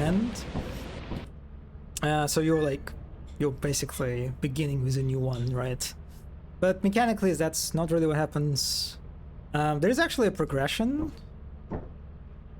Like you can see that I'm boss. Wow, look at that. Yeah, I've been playing that game for a while. Right now. As you have not met the profit quota, your happens performance when has you been lose deemed below standard. and do not meet the quota. Welcome to our disciplinary process. Visually getting thrown into this face.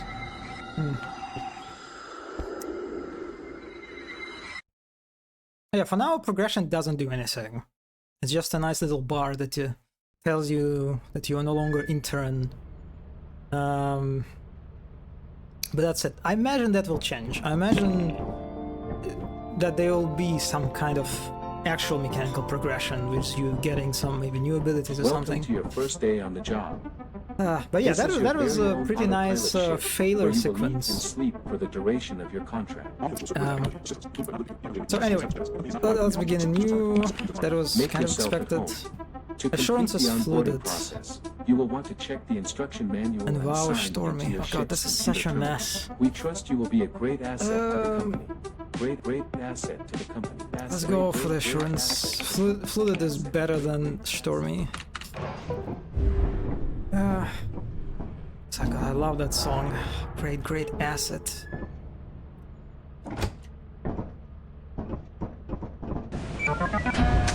Yeah, I don't think I'll hit the 10th quota today actually.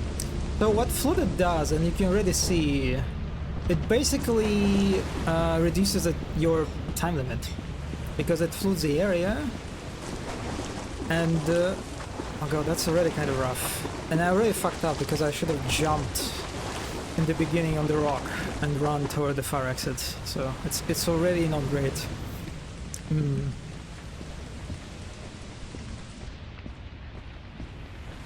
Yeah, so Flooded makes it reduces the amount of time that is available for you, and it also makes traversal, again, increases the traversal challenge, since as you can see, I'm getting very slow whenever I move through the water, and it also drains my stamina. I have no stamina when I get that, which is pretty annoying. I think it was added in the latest patch. Very cruel. Alright.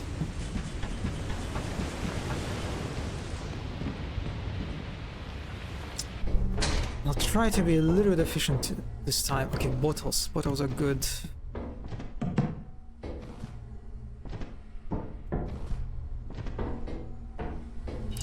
I'll risk it and just leave it here. I might regret it if some hoarder bug appears. Okay, not a lot of on this side. I think that was just ambient. That was not real. No, that was a real. That was a fucking. Oh. God, I hate the turrets so much. The turrets in the darkness. Oh boy. Yeah. Yeah, the bolt is here. That's it. Oh, that should be a good room. You have a bell. That was another item that is kind of it got changed in the latest patch. Is that when you drop it, it creates this noise that basically alerts all the entities in the bunker. So yeah, you should be pretty careful with dropping this item. I'll put it outside.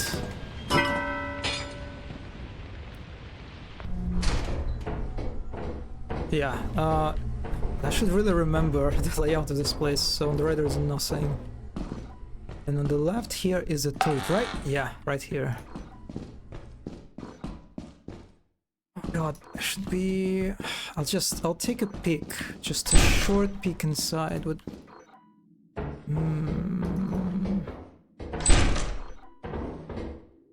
Two bottles. Yeah, that's a problem. I cannot carry 2 bottles, and I don't think I will take more than 1 trip to the ship, which means I cannot bring those bottles with me. Oh, please give me something. Something. Please. It's a dead end. The dead ends are just... No. The dead ends are super cruel in this game. Because they're also very sneaky. Like you kinda discover them at the very last moment. Especially like when it's dark and you didn't see. I'm leaving. This is too dangerous.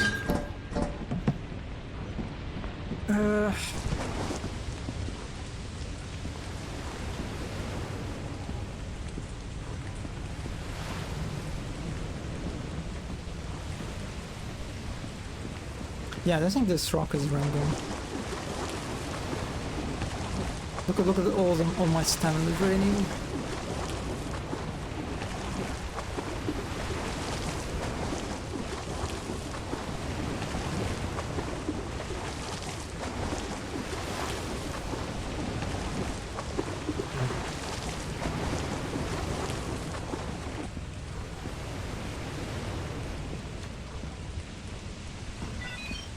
And also this is Locust. So there are a bunch of like neutral entities or creatures. Oh, that looks very sketchy. Damn, there is actually a good possibility that I will not be able to carry bottles to the ship. Because they limit my... Okay, maybe I can... Wait a second, maybe I can jump. Let me see. Can I jump on this? Nope.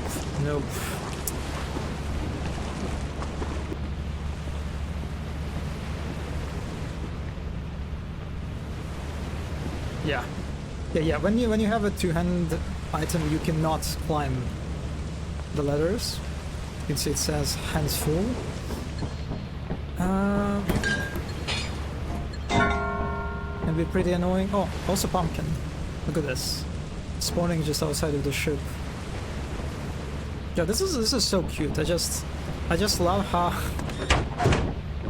Zeekerss decided to have this like one random like object, like rocks, right? That makes sense. They visually they fit the environments that they spawn in, right? And then they decided the second object, the random object that will spawn on these outdoor spaces will be fucking pumpkin. Just an enormous pumpkin can spawn out of nowhere and you have to deal with it sometimes. Very drastic change in direction. Alright, yeah, it's okay, we have 139, which already covers the quota. So, let's see other moons. Wow, no weather conditions this time, nice. So the third moon, that is kind of like in tier 1.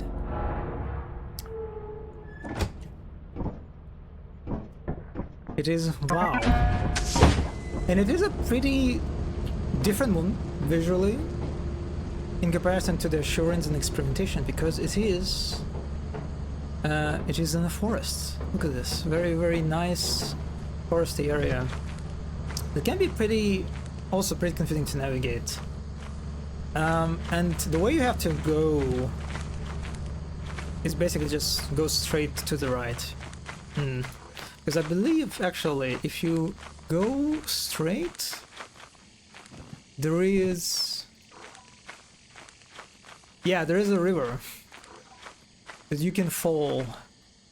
And let me tell you, I definitely did not fall into this river on one of my first tries. Pretty dangerous.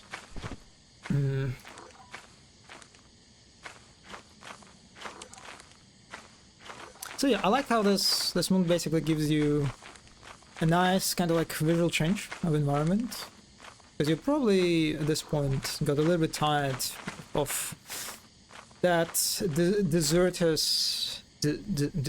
desert-like industrial area.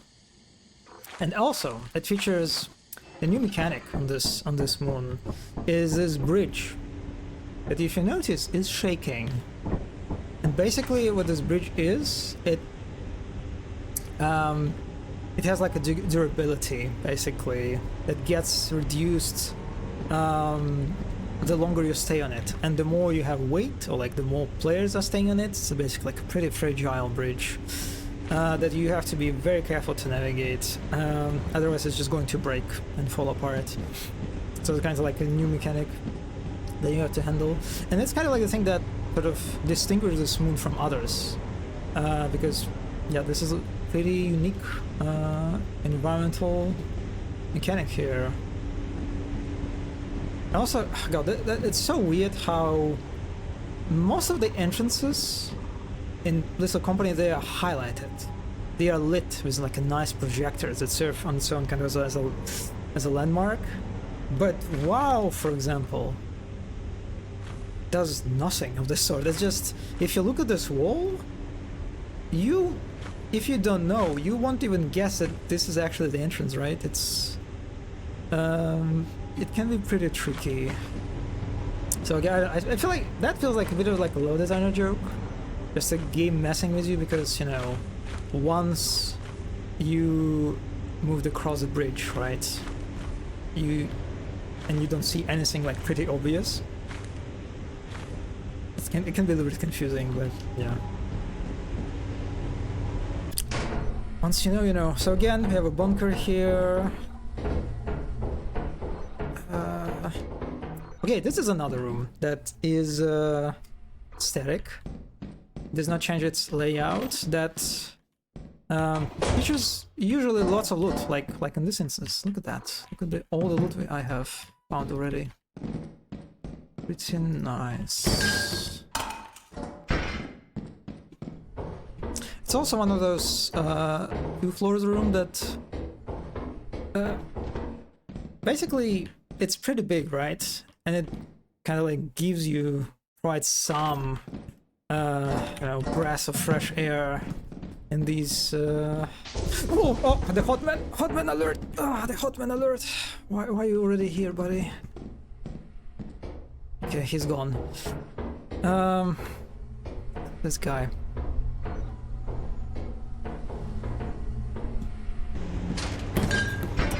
I think I need to get more stuff.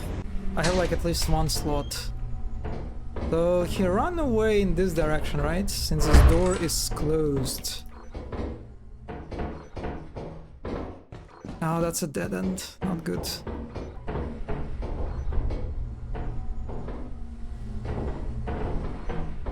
Okay, coffee. Oh, okay, coffee mug is very good. Well, not really. That's only 27 value. Yeah. Also, when you scan. Please, don't hurt me. God, this guy. This is so stressful sometimes. Yeah, I'm living. This is too much. Okay, I'm not going through this bridge because I think the bridge will not hold for this amount of weight. I'll go to the right one. Also, you can see the fire exit down there. Pretty nice fire exit in terms of access. It's kind of like that fire exit gives you. It's like a pity fire exit, you know, because if you manage somehow to break this bridge and fall into this canyon? No, that's not a canyon. That's like a valley, right?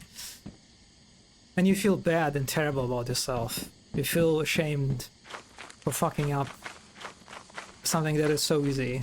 There is this little fire exit that you can go after immediately, so you don't have to like go all the way up again. So that's yeah, that's kind of like a pity fire exit in a way, which I like. It's a very very gentle, empathetic level design.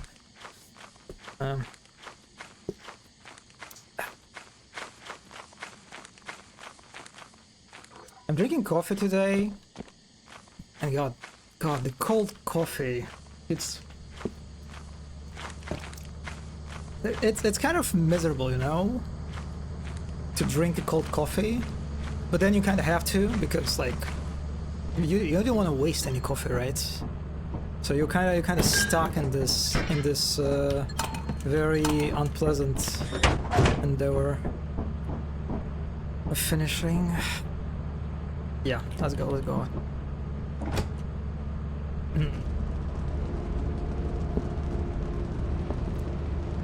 You have to pretend it is iced coffee, very fancy. I guess. I guess I can try to do that.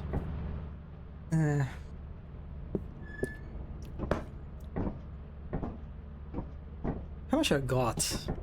190. Yeah, that's okay for this moon.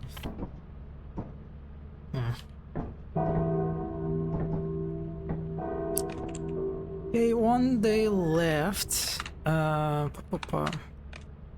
Let's see. Yeah, let's visit the WoW once again. And then for the second part, we'll move on to the tier 2 moons.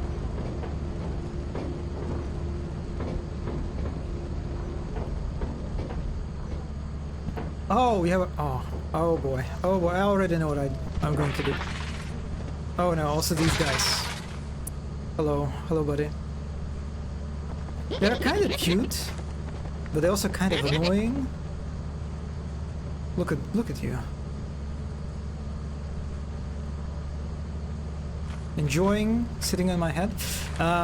Yeah. So the thing that you can notice is that the ship spawns in the air, right, and it lands on the moon, and it opens its doors from the beginning.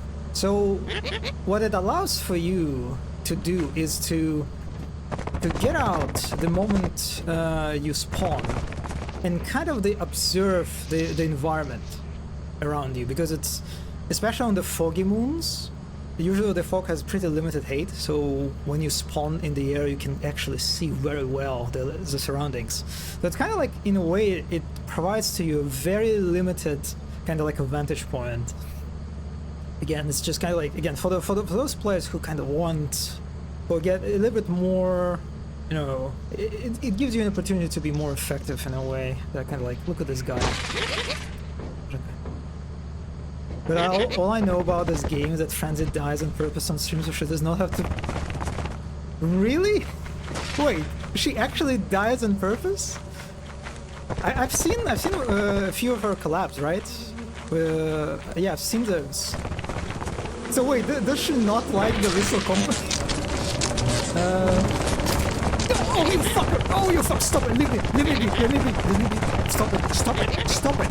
Put me back! Oh my God! You piece of! Oh, you guys! Oh, I hate you! I hate you so much!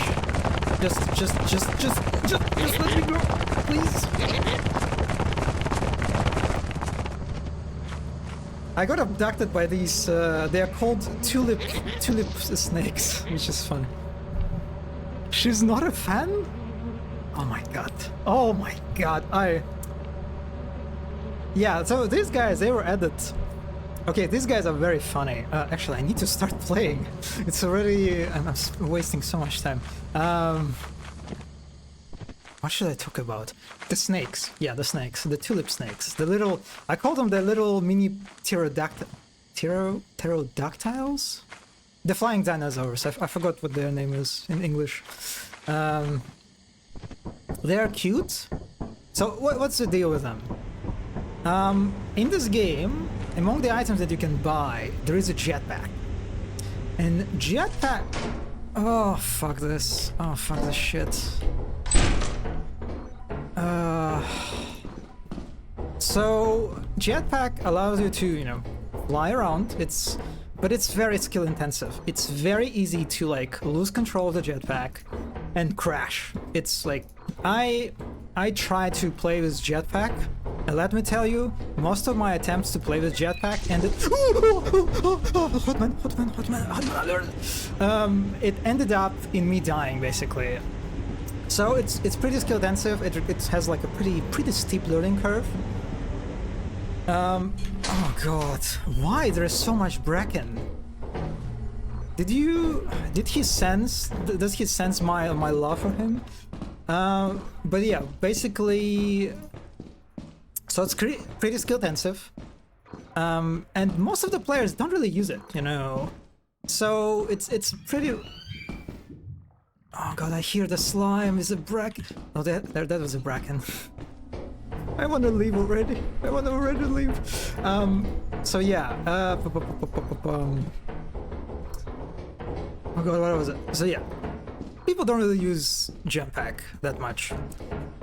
What these snakes do, when there are like several snakes that manage to attach to you, they can lift you into the air, and basically they become kind of a jump pack. You basically you can control a little bit them, you know, as they lift you in the air. So you can use these guys as a kind of like accidental jump pack to move around. It's still pretty skill intensive. It's still, you know, not very easy to do. You saw me. I kind of freak out when they. God, please stop it. Oh god. So I like them. I like them because they are annoying. And they're cute, but they also, like, if you know how to handle them. Okay, I'm going for the fire exit, fuck this shit. You can use them to traverse spaces very effectively, so they're pretty cool, new addition. Damn, I'm surprised that Wolfen does not like... Who the fuck was that? Someone was eating a sandwich? Okay, I'm leaving. No, fuck this. No. That guy immediately found me. Yeah, I found the beehive, and that makes me happy already. Yeah, I thought Wolfen was into suffering, and this game is all just suffering, and with friends, right? So which makes it more fun. Okay, one thing about these very foresty moons is that there is a higher chance of beehives spawn. So I will run around a little bit, and I will, in case there are more beehives that spawned.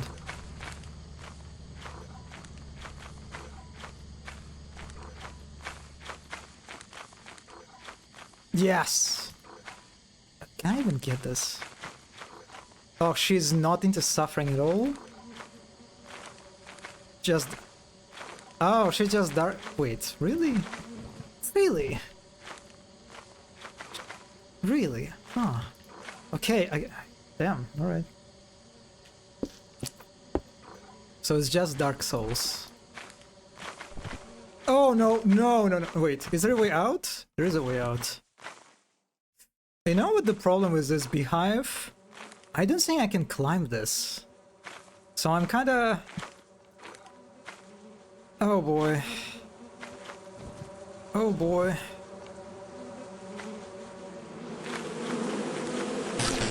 Oh yeah, I can climb this. Oh, thank god. Thank god. Thank god. Oh fuck yes. Oh fuck yes. Alright. God, I love beehives so much. They're such a fun item to deal with, you know? Okay, where's my... Oh, that's a baboon. Fuck. Okay, it's time to get out.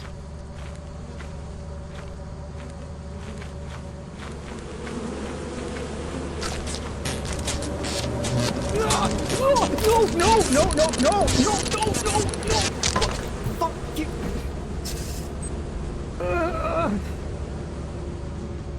That was not me. I just got stuck in the fucking ladder. Yeah, that... Was it the first day or second? Oh boy, yeah, this is the issue with playing solo. If you die in solo, you're losing everything. And that's extremely, extremely painful. No, don't tell me it's the last day.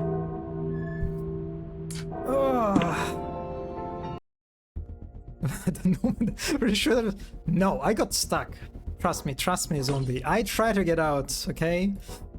Oh boy. Alright, I need to up my game. Okay. We need to get to the. Okay, so let's go on S. Welcome to your first day on the job. This is your very own autopilot ship, where you will eat and sleep for the duration of your contract. I have 2 saves prepared. Fuck me. I have 2 saves prepared with like good money accumulated, so I can get on the 2 expensive moons, in case I just end up failing again and again. But we will see. You instigated that situation with the B. That's true. Honestly, I could have played it safe, and I could just could leave only with leave was only 1 beehive. But this is what I said, right? Well, what this game is great about. This game is great about these contradicting pulls, right? Because on one hand, I could. It was risky. I could play it safe and just leave, but at the same time, that was very high value item. So my greed, my desire for more stuff kind of overcame my more reasonable part, and yeah, I paid price for it by dying. Again, that was kind of like a nice example of, again, Lethal Company being very good at creating these like very tense situations with oh, this thing. God, whenever I hear it, look at this. Look at this fun thing. Okay, that's I don't think I want to go into the maze for now. There is nothing on the other side. This is actually, by the way, this is another example of what I like about this room, this type of room, how sometimes on the other side there will be nothing. There'll be literally nothing, right? Like there you can see that this is a dead end. And so, but what happens sometimes when people just kind of like, again, run around blindly and try to like just on automatically just try to jump over it, well, you can fuck up, right? It's kind of like this room can fuck up you up if you're not careful, if you're not actually like paying attention, right? It kind of says, okay, before you jump, stop for a moment and look, scan. Is there even a point to get on the other side, right? It's kind of nudges you to be a little bit more cautious and slow. I need to get into this fucking maze. Ah, fuck this maze. That's a... Oh, there is an Easter egg. Good. Wait, isn't there Easter coming pretty soon? Another one. I don't remember. Oh, we got a key. That's... Okay, I see there is one room. That's a server room. It is also contains, not always, but sometimes a bunch of loot. No, nothing. Also, again, this vent is closed. Easter? Easter is just under you. Wait, did it pass already? Oh, I didn't. Okay, this time there's actually a hairbrush, so there is a point for me to jump over. Oh, okay, I see. Is there anything inside? Nothing. Also, again, I could just automatically, right, just following just the flow, just open up and waste my key, but no. First, I should look into the window and see if there's anything worthy of getting out. I like this phone. The fact that you can sometimes hear screams. Very cute. Oh, look at this fucker. No, that's just a normal manticore, I'm sorry. Sorry for calling a fucker. Also, hello, JimBT. I am... yeah. I'm kind of sad that you cannot actually call anyone on this phone. That would be kind of cool. But just sometimes you can hear someone screaming. Oh, fucking... Yeah. Yeah, that can happen sometimes. This is why I get very tense with this Easter eggs. Yeah, Easter eggs. When you drop them, with a chance,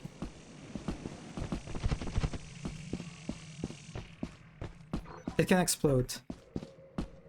What do you mean? What can happen?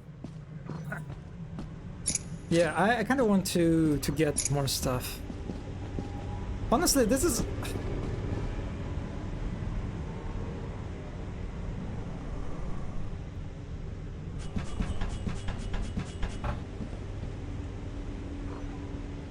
so this is a dog. This is the eyeless dog. I didn't talk about it in detail, but this is the only enemy, as far as I know, that actually can detect you talking. Like this. You see? You see it's getting angry because I'm talking. And this is like the newbie killer. It's the doom of new players, right? Because this monster just insta-kills you. And it's like, because it's kind of a rare... It has a rare mechanic attached to it, right? You know, it's actually... It detects you by your audio output. Very angry dog.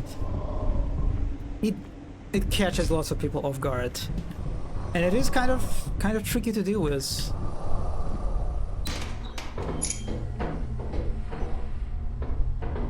Okay, where is that room? I forgot where that room is. Oh, it is here, right? Yes. Fuck yes, I'm getting all this stuff. I'm getting all this stuff and I'm getting rich.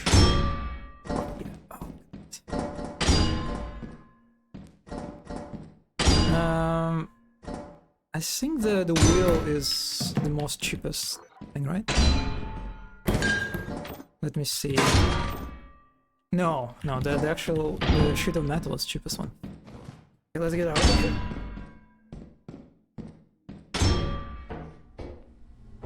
Where am I supposed to go? Oh, this... Oh, that's a girl! That's a girl! I didn't know that she can actually haunt me in Assurance. Holy fuck. That was a ghost girl. I'll talk about her when I get to the ship.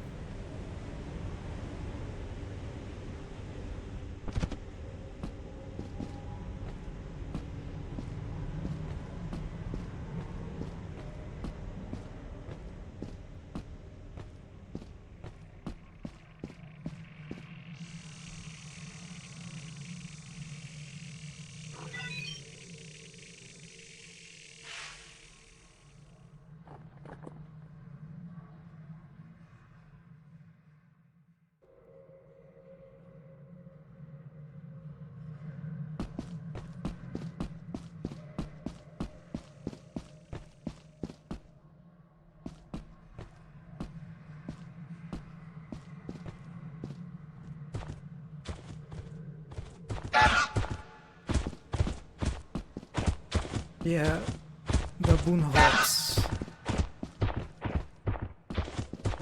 They're not very challenging by themselves. Yeah, that's the second one. Oh, fuck me.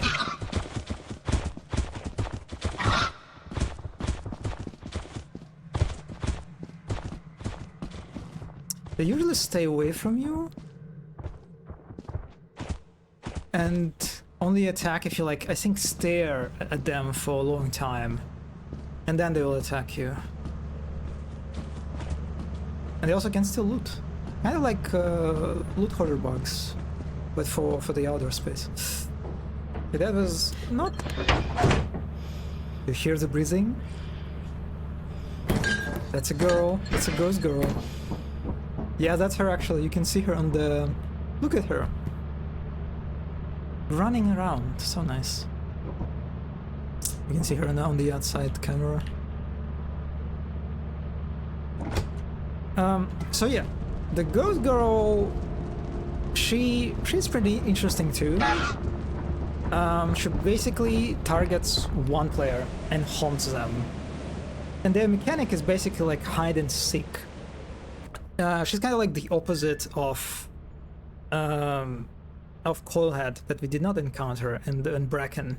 You don't want to look at her. Basically, from time to time, she spawns behind you and gives you like sound cues, the heavy breathing thing. And if you look at her accidentally, for example, it will progress her hunting phase, and once you reach a certain limit of that progress, she actually will start running after you, and yeah, she just insta kills you, I think. So yeah, it's kind of I like her mechanic on its own, but I think she's a kind of like a good example of on its own she's not that dangerous, but when you combine her with other enemies, now that becomes a real problem. For example, combine her with Bracken, right? Bracken, just like her, stalks you from behind. And, well, but you want to look at Bracken, right? So you have like one enemy that kind of forces you to look back from time to time, right? To make sure that the Bracken is not too close. And then you have another enemy that says, actually, no. If you look back, you'll get in trouble, right? And it creates these really tense, again, very, very tense and stressful situations where you have to like handle several threats at once, and thankfully they did not happen there. Okay, that's a second day. Do I just stay on the assurance? I think we can go to fence. I think we can go to the second tier and just see it.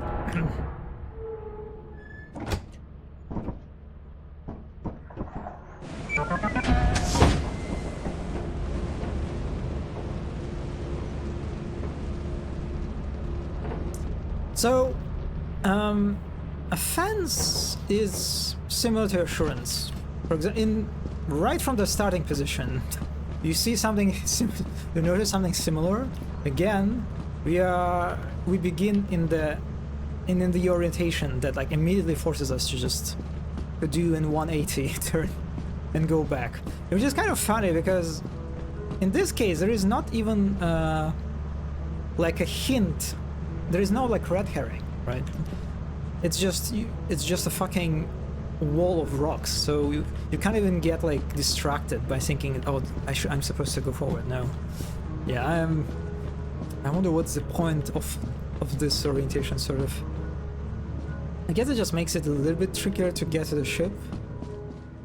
But yeah, so a fence is actually a little bit easier to navigate. It's like this big one. You can see there is this one open big space that is not very challenging to traverse.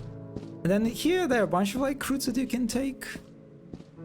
But again, not a lot of options. A lot of space for kind of like for getting lost.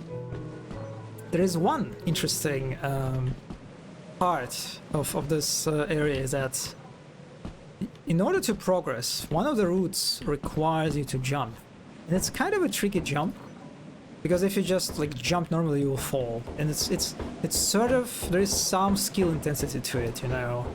I remember from the beginning, when I started playing with my friends, I would fall, I would fail the jump all the time, and it would kind of like become a source of jokes, you know. Whenever we would like begin on this moon, we all will try to like jump on this platform, and everyone who like falls becomes like gets ridiculed or something. Yeah, it's great opportunity for bullying. But apart from that, yeah, it's pretty straightforward. Which is kind of interesting because it's a second tier of the moon, right? It's kind of interesting that moons don't. There is no like a straight sort of forward progression in terms of like difficulty. at least like the spatial difficulty, you know. Like this is a tier 2 moon, but it is arguably easier to navigate in comparison to some of the tier 1 moons. Okay, not a lot of options here. Just to the right.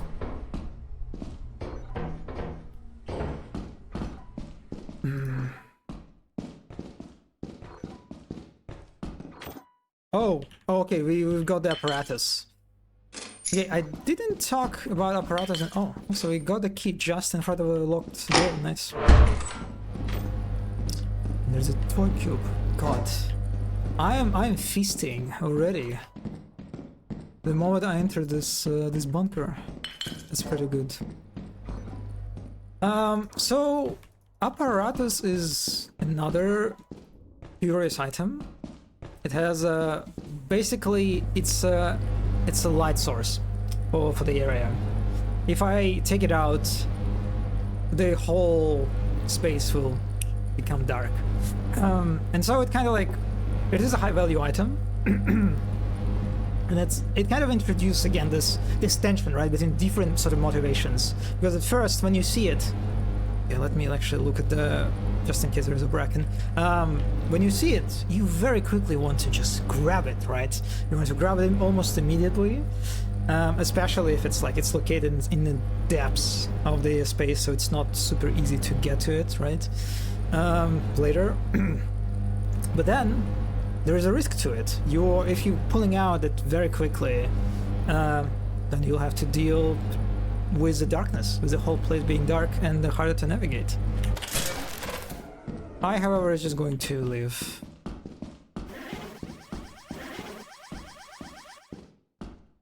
Also, it is kind of cool how the apparatus itself sort of serves as a light source.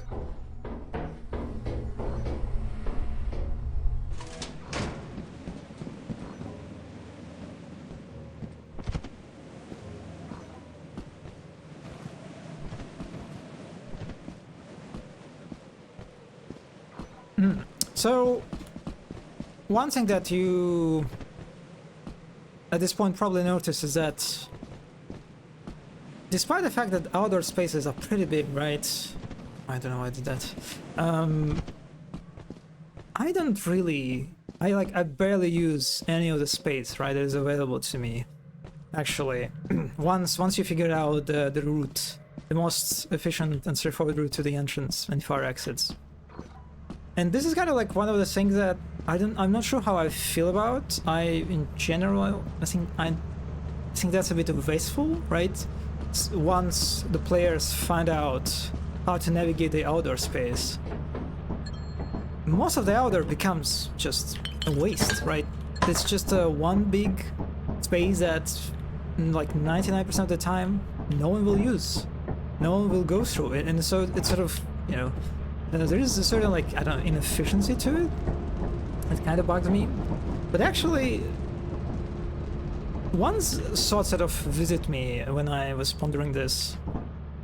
Is that, you know how there's this, like, very, very popular technique of creating a bigger, like, a sense of a bigger world or a bigger space around you by letting the player see a space that is just inaccessible to them, right? Like behind, let's say, like a transparent fence. They see that there's a fence, there's transparent, and the player cannot progress through it, but they can see that, oh my god, there's some area behind it, right? And that supposedly kind of helps to sort of like suppress a little bit, diminish this, like, the feeling of like a video game, right? That actually you're navigating through the real world, and that the actual world is bigger around you. It's just not accessible to you. And it's kind of funny, but I think you can argue in a way that Lizard Company achieves, in a way, this impression of a bigger world by not introducing the actual boundaries, physical boundaries, but rather making by making through its mechanics, its objectives, players not wanting to visit any of this space at all, right? Because when you move through the outdoor area, you see all the time around you that like, oh my god, you're navigating a big open space, and I imagine lots of people like barely like explore, maybe at best like 70% of the other spaces, depending on the mood. And so in a way you can say that Little Company actually creates this feeling, right, of the bigger world around you, without putting actual boundaries. And it's I don't know, I kind of came up with this point of view. I'm not sure how much water it holds, because this is not how I feel personally. And whenever I play Little Company, whenever like I move through the outdoor spaces, my experience is that it's a bit of sadness that there's this giant open area, and I don't really use any of it in any way. If anything, for me, this kind of wastefulness that these spaces have actually creates the opposite effect. Is that it sort of like it sort of reminds me, you know, because I'm thinking constantly about like, oh my god, there's all this space that I could explore, but I'm not doing that because of the game's objectives and mechanics being so harsh and, you know, so forceful that I have to comply with them. It reminds me of the fact that I'm playing video game, you know. So it kind of does the opposite effect. Yeah, it's just kind of like, I don't know. I'm not sure if the first argument, the first point, has any weight to it. Maybe for some people, not for me, certainly. Yeah, it's just kind of like something that was I found curious. Yeah, let's see. Do I want to go on the third day to the March? Yeah, let's go to the March. So March is actually a rare case, a rare moon that doesn't really handle this problem of space wastefulness kind of well. Because March is pretty big map. It's enormous. It features this giant forest area. Oh, I already hear the beehive. Oh, I already know how I'm going to die. But at the same time, March features lots of fire exits in different corners of the map. So basically, like in all main directions, like this way, this way, this way. This is the main entrance. It's kind of pretty obvious. You don't really need to search for it. You can see it from far away. And this way, there are fire exits. And so, when you play in co-op, I'm sorry. Usually, people spread out very quickly because of the scale of the map. So it's like it also really incentivizes you to move around and explore, you know, most of it, right? In a kind of nice way. So yeah, this is like one sort of exception, I think, of a moon that does like kind of like shows us, well, yeah, you can have a big open space that can be like used pretty efficiently if by, like, for example, a very, very like careful spread of fire exits. Okay, let's do this. But this is the fuck. I wanted to say my easiest beehive. And stop, please, chill.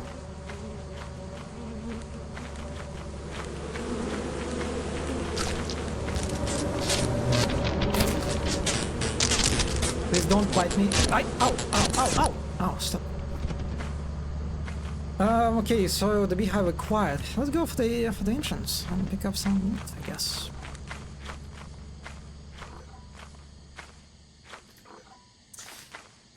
With the stuff that I acquired, I wonder if I'll be able to buy like access to the tier 3 moon. Maybe.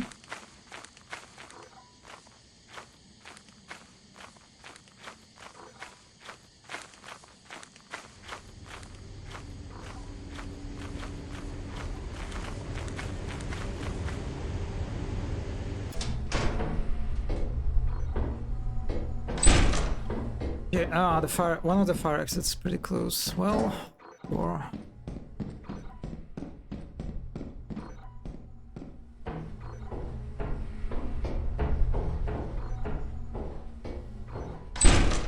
that's a turret. Oh, there are actually several turrets. Do you see that? Is it a turret seed? Hopefully not. Oh boy. Oh boy. I think... I don't see anything on the... No, there is a pass actually. Okay. Whoa. Okay. God, I am... One thing that I hate about mazes is that mazes feature these pipes, you know, in different configurations pretty often. And so maybe I'm just a very paranoid jumpy person, but it's a pretty common experience for me whenever I explore these mazes in the darkness. Sometimes I encounter a pipe that kind of looks like a monster to me, you know. It's like someone, like some kind of creature. God, it happens so, and it's fucking dead end. Fuck off. Yeah, it just freaks me out all the time.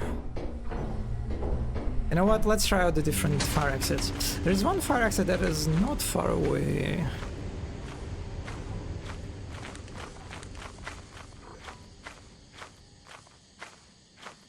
A little birdie. Oh, Mr. Pumpkin. Oh yeah, that's I did. Oh, there's another. Okay. I think I'm going to try to grab that beehive. No, that's the fire exit that I encountered. Fuck. Oh, whatever. We have a second beehive. I think I can just drop this beehive, not this bolt altogether. It's not worth it. Okay. Yes. I think I'm supposed to run this one, right? Yes.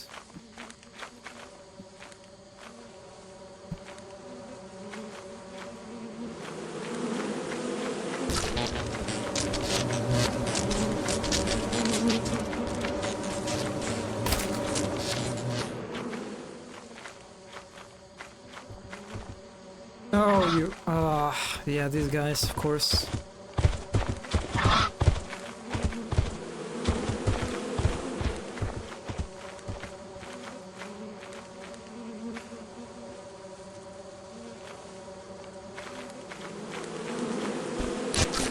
They hit me. Ow, ow, ow, ow! Oh. Okay, I'm not... Wait, there... Oh my god, there is another one. There's...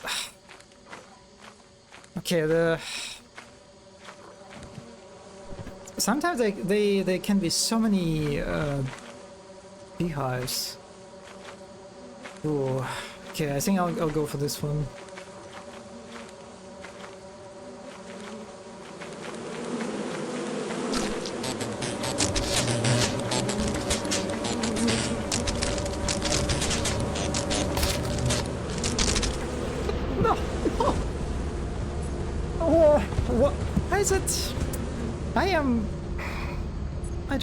Why am I dying from the second beehive a second time?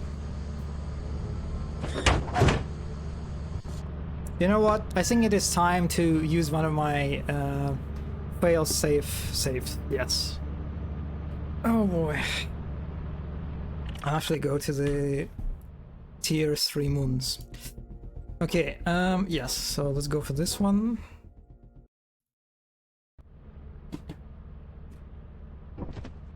This is, by the way, a solo run, so if for some reason, for some inexplicable reason, you saw that I have problems, that I'm actually bad at Lethal Company, this is third quota, and I already have, well, it's not that impressive, actually. Okay, so how the progression with moons is done. You have 3 tiers from, that's not 3, that's 3, yes. You have tier 1, tier 2, and tier 3. The first two tiers, they are free. You can access them without paying any money whatsoever.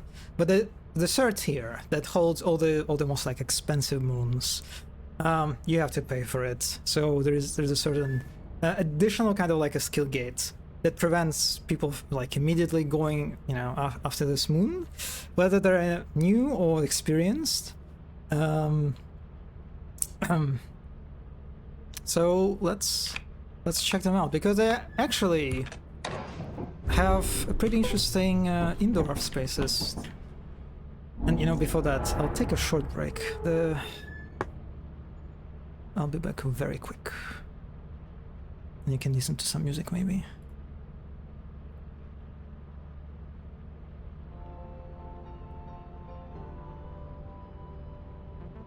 Welcome to your first day on the job.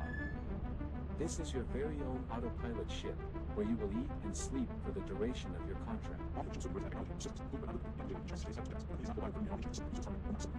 Make yourself at home. To complete the onboarding process, you will want to check the instruction manual and sign into your ship's computer terminal. We trust you will be a great asset to the company. Great asset to the company. Great asset to the company. Asset. Great asset to the company. Asset. Great asset.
Welcome to your first day on the job. This is your very own autopilot ship, where you will eat and sleep for the duration of your contract. Make yourself at home. To complete the onboarding process, you will want to check the instruction manual and sign into your ship's computer terminal. We trust you will be a great asset to the company. Great asset to the company. Asset. Great asset to the company. Asset. Great asset to the company. Asset. Great asset.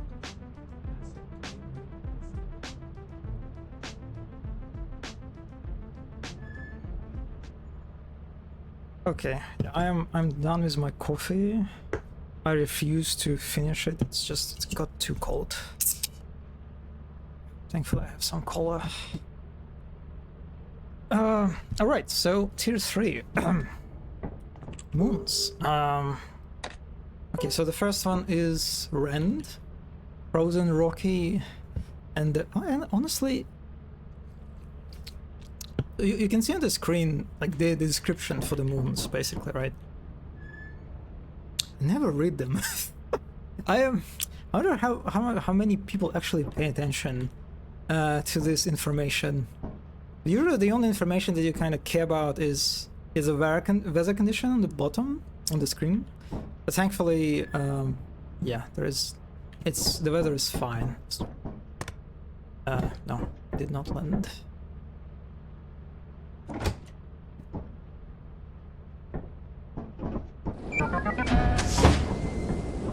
And yeah, again, you can see how when you look out in the beginning, you can get a glimpse of the layout. So this is a snowy moon, again, a nice change of environment visually, and it's extremely foggy. It's like it is foggy by default, so it's pretty hard to navigate, but this moon kind of gives you it's sort of interesting in a way. It is very foggy, which means it's pretty hard to, you know, to explore, right, and find your way around. But the moment this moon presents you this challenge, it immediately almost just mitigates it, because all you need to do, actually, as you can see, is just follow this line of cables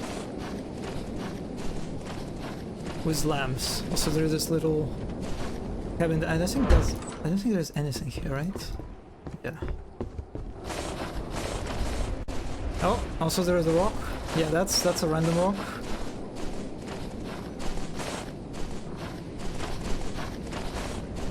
And yeah, immediately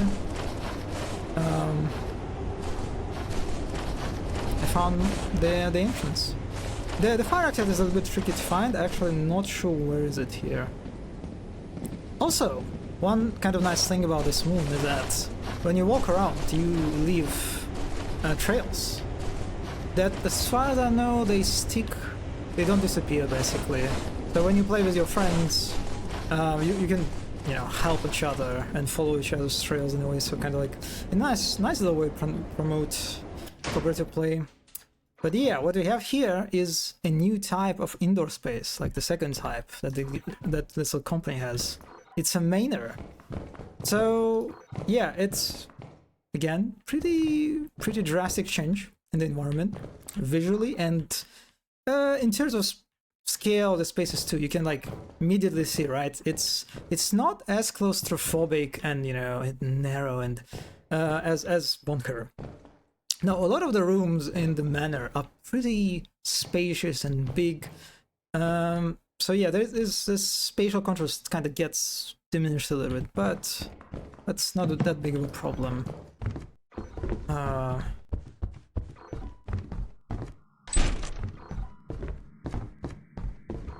Oh, the mask. That's okay. And this is a fire exit. Good to know. Also, maybe actually not really, because I don't know where the fire exit is.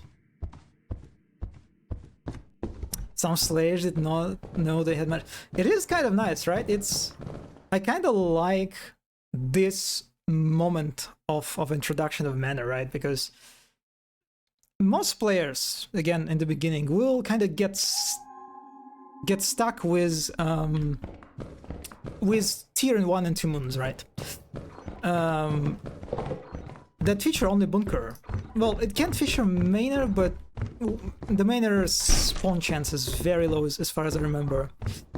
Right? And so, after playing for quite some time on this moon, you probably get tired of the Bunker, right? It's, despite the fact that yes, it gets randomized every time, it has lots of variety to it. It's still, like, visually and also spatially, it's... Oh, the fucking nutcracker. It can become a pretty, like, tiring experience, right? And so when you acquire a certain amount of money that affords you to visit these moons, the game kind of, like, gives you this nice change, right, that you've been probably waiting for at this point of playing in the Bunker for quite some time. So it's like a nicely paced introduction, I think. Did I explore this already? Oh my god, my spatial awareness is fucking miserable. Okay, let's go on the second floor. also drop the items here. Fuck, I shouldn't have dropped that one.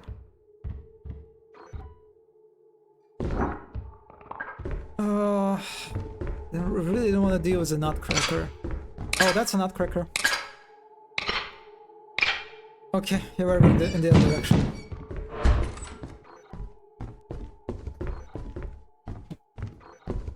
And the other direction leads to a dead end.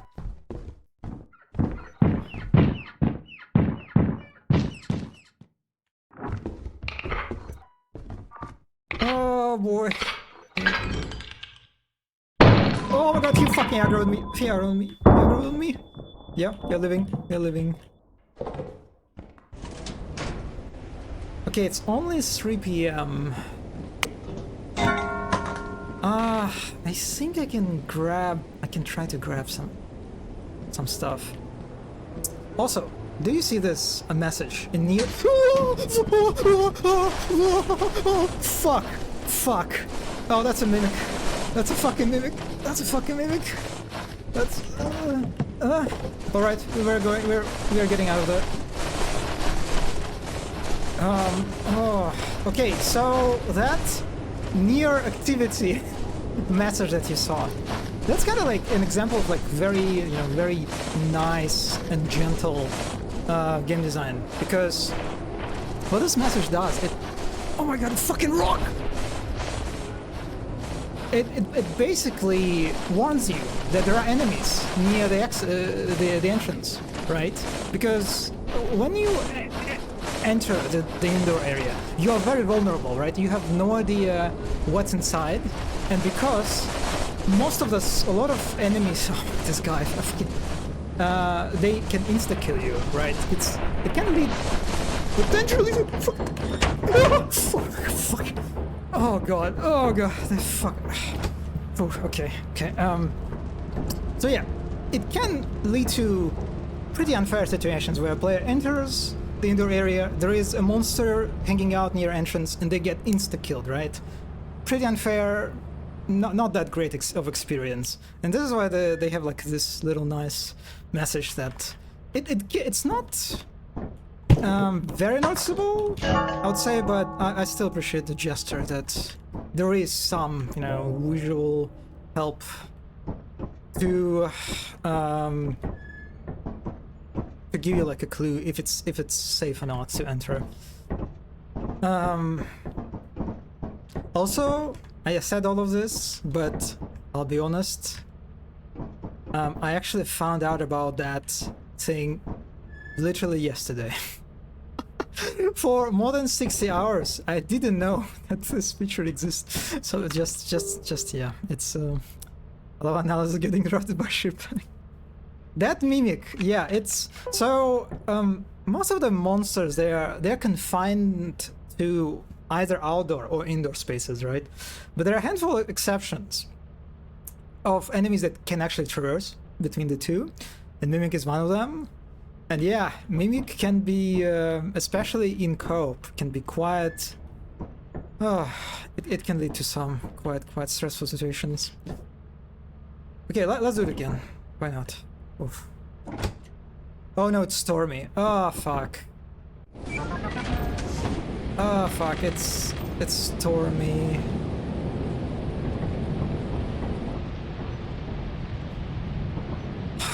Well, I mean, yeah, let's risk it. Rainier has lots of non-metal items, so I'll try to grab only non-metal stuff and then like leave as quickly as possible, basically.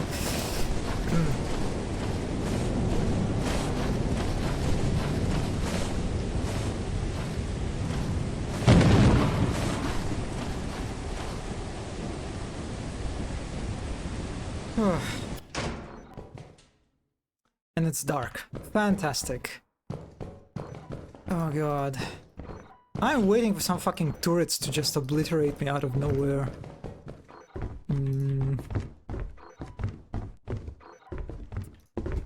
Okay, there is a second floor. Oh, I see a jar of pickles. Interestingly, just as a spatial contrast,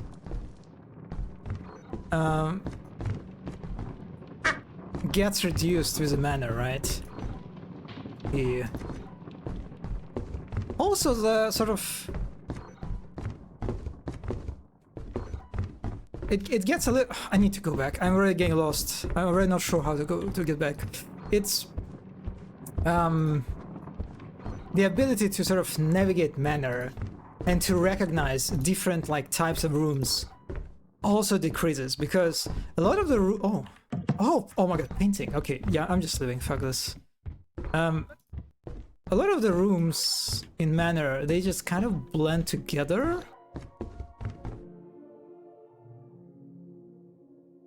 What the fuck was that? I think that was just ambient, right? Yeah, because a lot of the rooms in the manor, they blend together. There is not a lot of distinction between them. It's just like these big spaces with bookshelves. And yeah, it gets harder.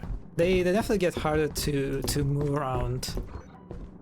And I'm just living. Wait, I don't have any metal stuff, right? Yeah. One thing that I like about Stormy Weather is that it's one of the things that it pushes you not to be like careful, but a little bit more conscious, right, about what items you hold. It sort of kind of like forces you to be, you know, as you pick up items indoor, you should always keep in your head, okay, this item, it is metal. I probably shouldn't get it, not count this, right? Because when you get outside, well, depending on the moon, like on Rend, or is it Dine? I think it's Rend. You can get killed basically instantly, right? By the lightning. So it kind of like puts a sort of additional pressure on you. The cognitive sort of load increases because you need to keep in your mind that like that's like a new variable that you need to be constantly aware of. That not every loot is as useful as usually, and actually some would probably should be avoided. Okay, I'm moving. Oh, okay. Hopefully on the third day it won't be anything bad.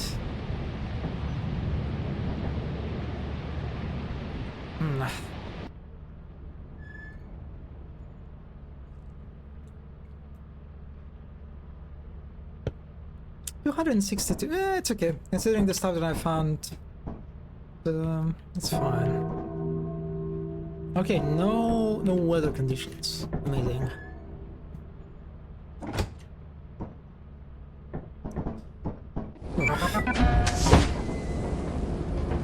Look at this brown. It's so funny how this brown rock sticks out in this environment, in the snowy environment.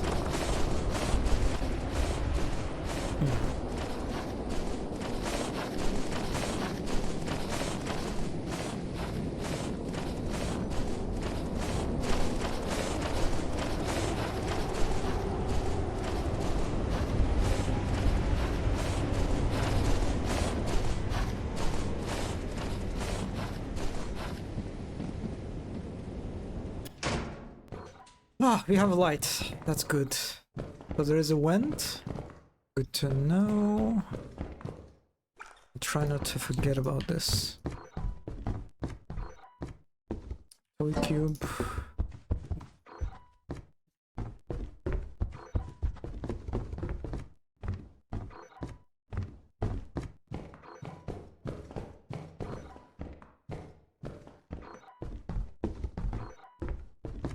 Oh, the robot. My favorite.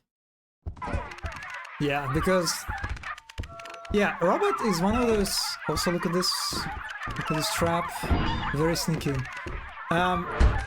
Robots, it's similar to the bell, except 10 times more annoying. Because the bell creates noise when you drop it, right? But the robot creates noise all the time. And yeah, with the dogs, when you encounter dogs outside, this robot can become such a liability. And also its noise is it's pretty annoying, right?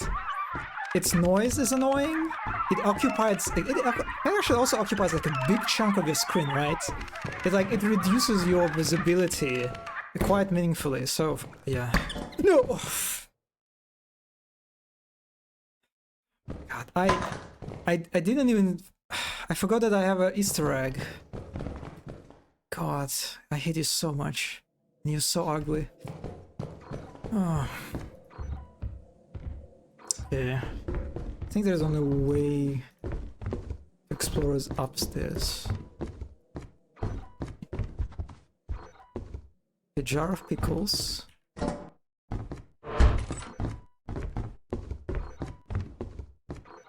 Yeah, the vent.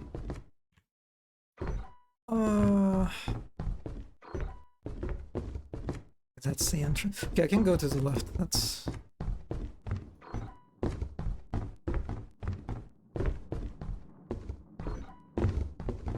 Yeah, like, try to... You know, since I visited like several times Manor already, right? That... The baby crying is just ambient. It's not... doesn't signify any actual threat. You notice that, yeah, a lot of these rooms are pretty abstract, right?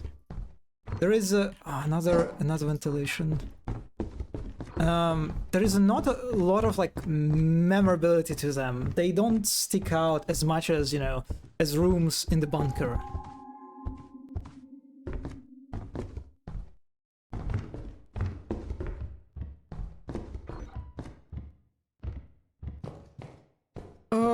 Do I just leave? What time is it? 1. I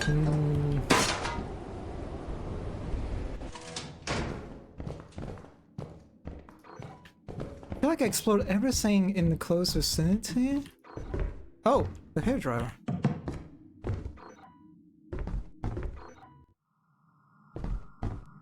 I mean, that's the final day. If I die, I'm done. So I think I'm just leaving.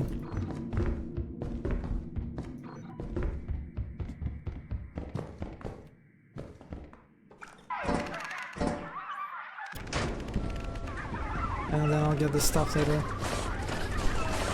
But yeah, on solo this map is pretty tough because of the length of the route.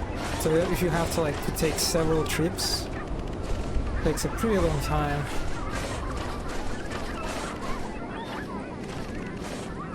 Hopefully no dogs. I'm basically praying for no dogs at 2 PM.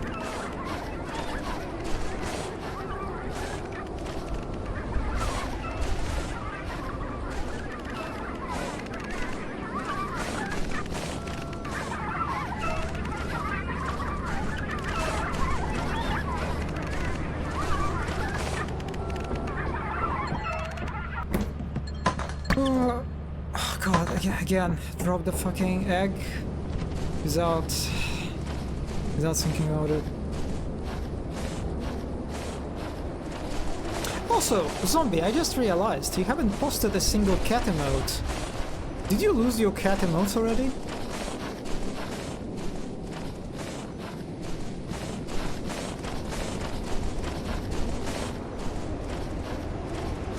Wait, oh, did you post? There is no need to. No, I'm not going there. Fuck, nah.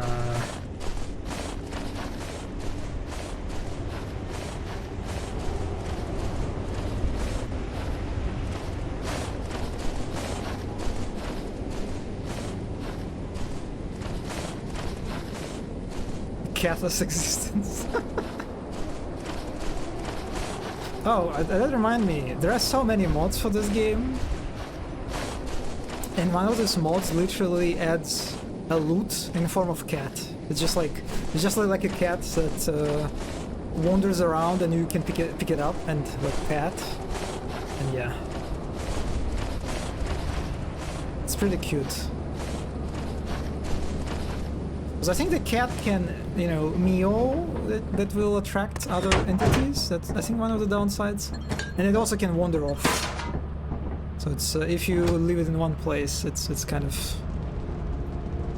you can lose it.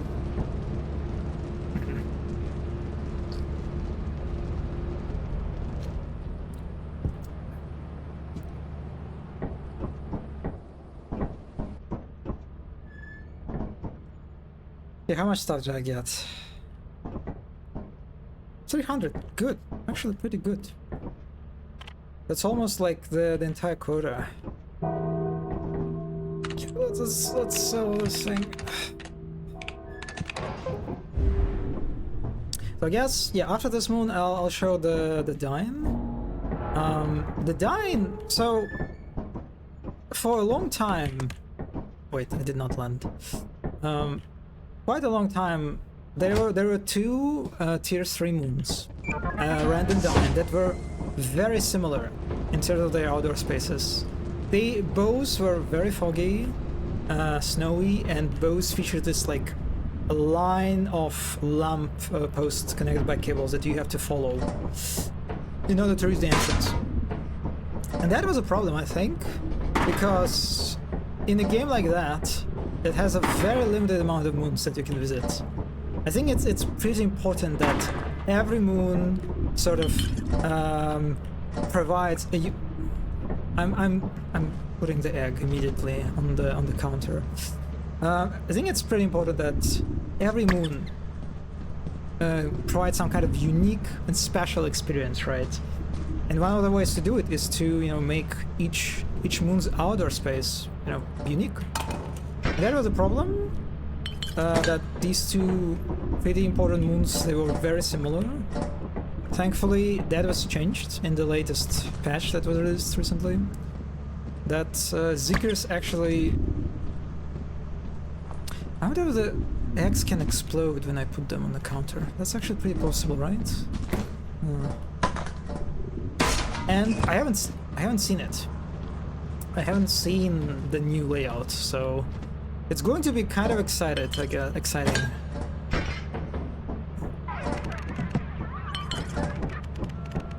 Also, the fun part of carrying everything, every item you got by yourself, because there's no one else to help you.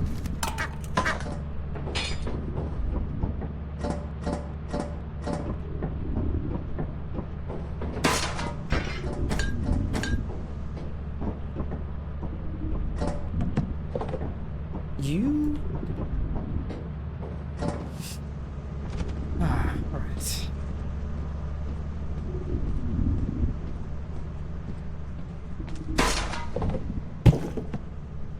I can feel that this guy is hungry.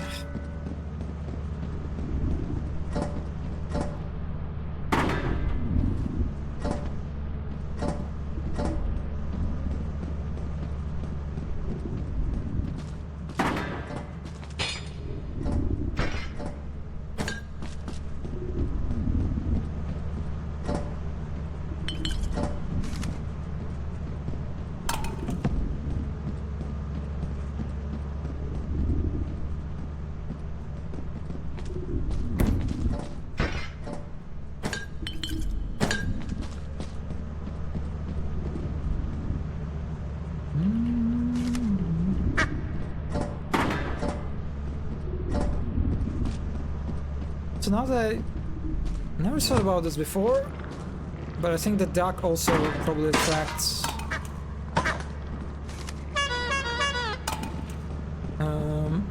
creatures.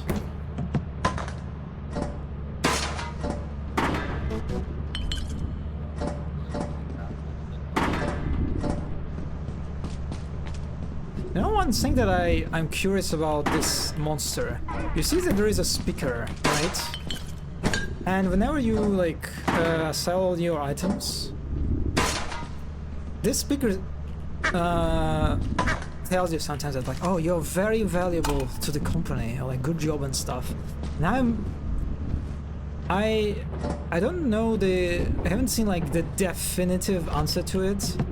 I think that it's kind of like interesting space for speculation that it's not a pre-recorded, you know, voice lines, but it's actual monster talking to you, trying to imitate like a corporate worker, and that just this kind of like speculation makes the whole thing way kind of like interesting to me.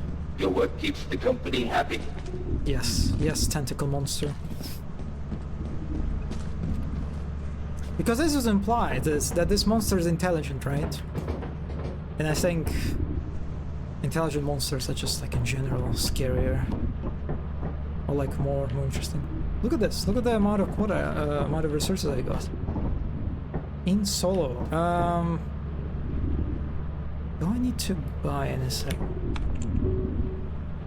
I can buy a ladder, I think. Wait, let me see what the...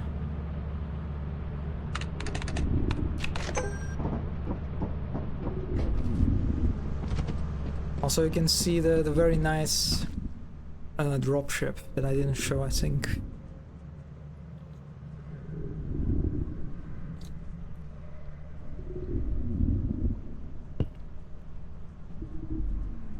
Any moment now. Oh, it comes.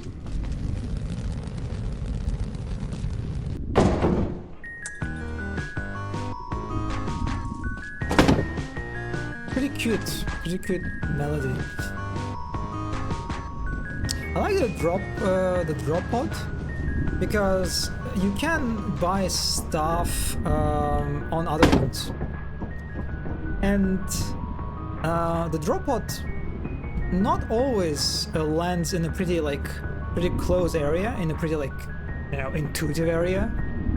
Sometimes it's actually there is a certain challenge to finding the drop pod. So yeah, all this like all the lighting on the cute melody, there is a utility to it.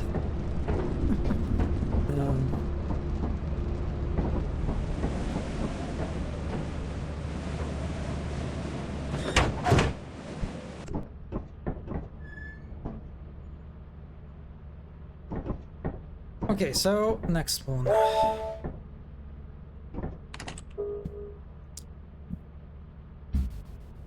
It just pains me so much to have 2,000 coins and not being able to spend it on anything really. Yeah, we are going on Dine. Let's go. Second tier 3 moon.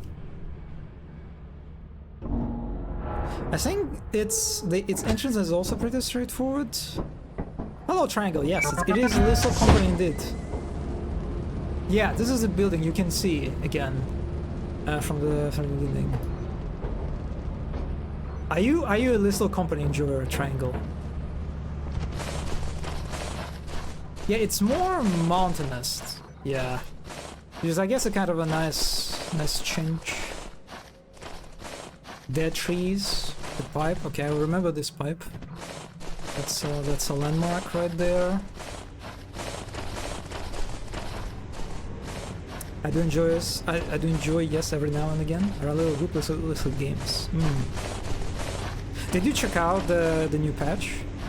The 50, the 51, the version 50? Like all the new moons, new enemies. Okay, so yes, let's see. What do we have here? Comedy mask.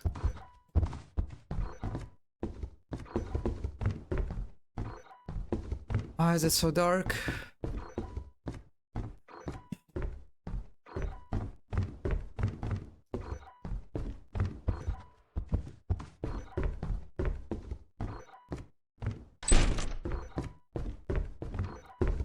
Boy, I'm going deeper into this place, and that does not make me happy. Oh, that's just a dead end actually. That's good. Haven't played it, the new moon. They also definitely turned up the darkness this patch. My game the other day was pitch black.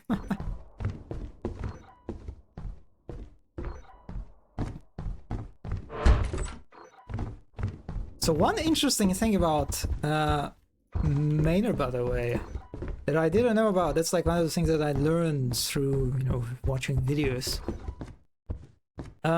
You can actually that was ambient, I think. Orient yourself a little bit, like understand the direction you want to go, depending on the location of the doorknob. If I remember correctly, if the doorknob is on the right, it means that you are moving away from the main entrance. And if it's on the left, that means you are going in the direction of the main entrance. So it's the like that was the wrong way to go. Yeah. Then again, it could have been a mod that did it.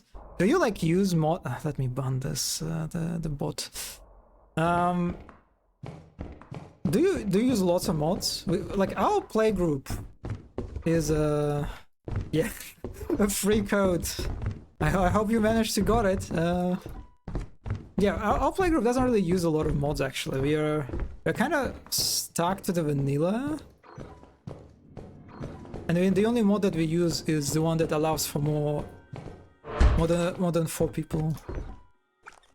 The Easter egg, my beloved. It's good to know that there is one. Yeah, the group I play with is about 30-ish mods. God.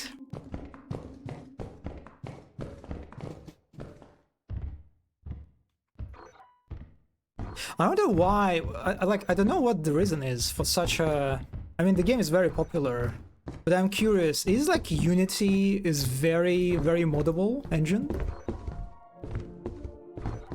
Who's playing? Who's playing the beautiful piano player? Not massive ones, just little live tweaks like having slots specific for flashlight. Oh yeah, I've seen this one. That one definitely looks quite nice because yeah, the inventory limit is pretty painful for sure, especially when you play on solo.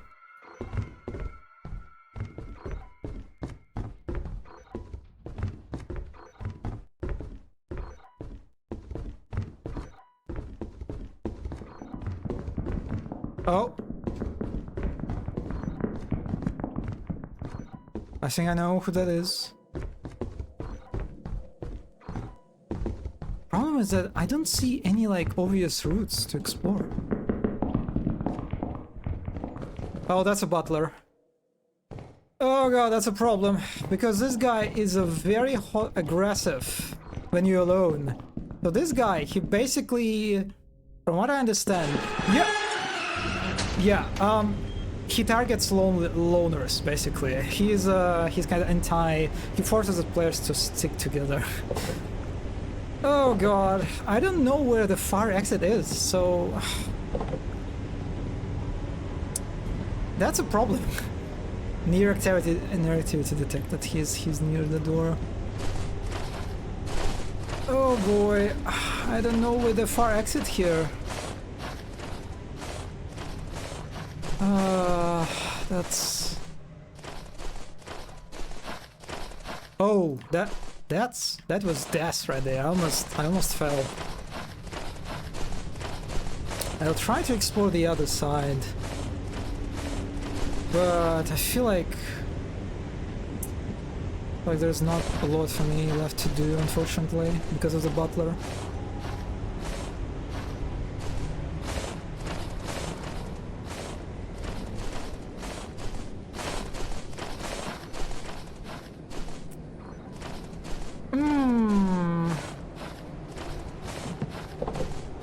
I think I have to leave. I'm just... Yeah, not a lot of space for me. Okay, so yeah, I remember this pipe in the fence.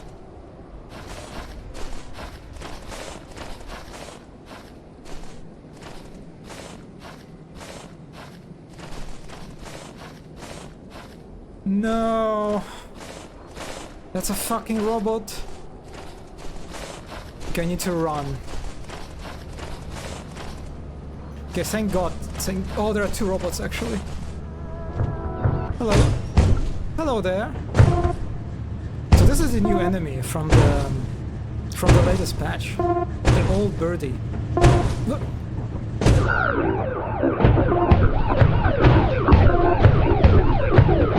Psst, psst, psst, psst. Yes.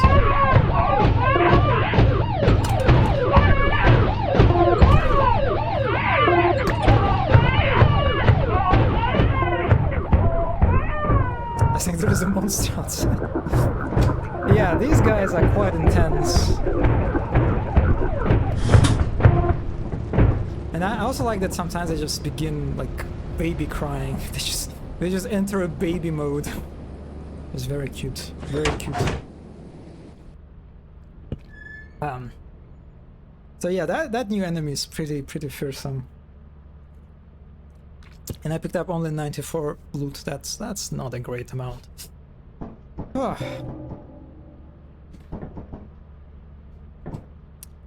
Oh my god, I feel like I'm going to just... You know what? I have money, so let's go to the Titan.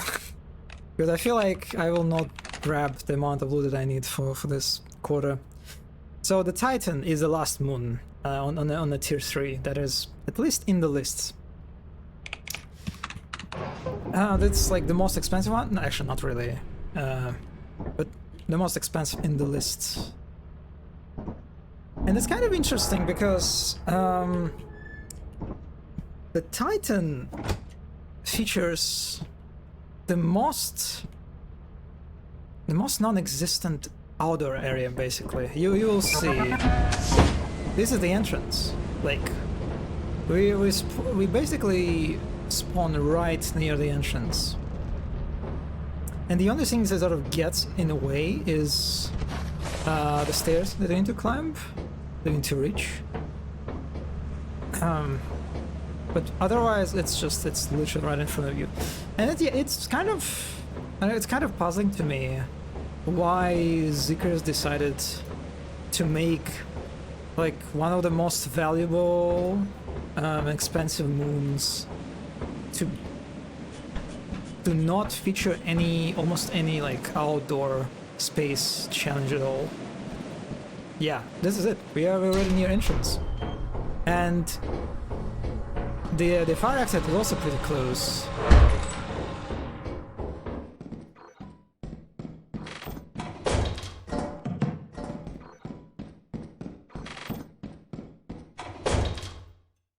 Look at this. Look at the amount of stuff there.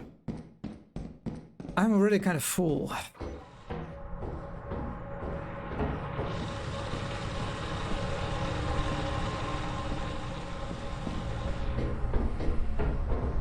And the thing that is also very handy about this is because you can pretty efficiently and pretty quickly just drop all the items and then drop yourself, jump down to like get everything to the ship in a pretty quick manner.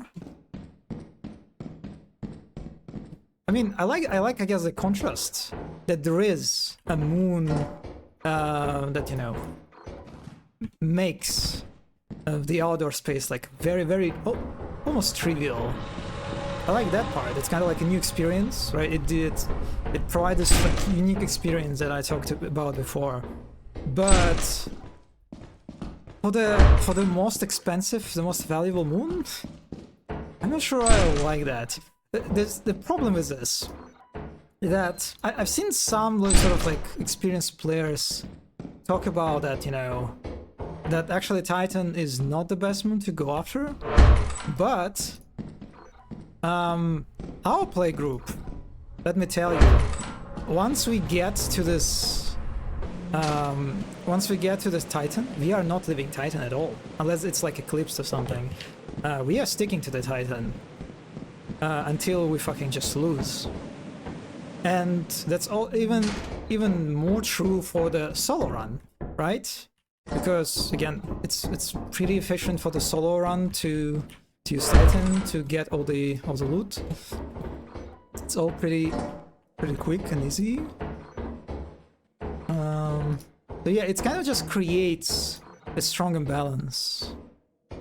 between the moons that I don't like. It's like, I think it would be fine if a Titan-like moon would be in tier 1 or 2, but not in tier 3. So that's like one. Okay, I'm just leaving actually. Yeah, you'll just see in a moment what I'm talking about. So this is all the stuff. And then all you need to do is drop down this way.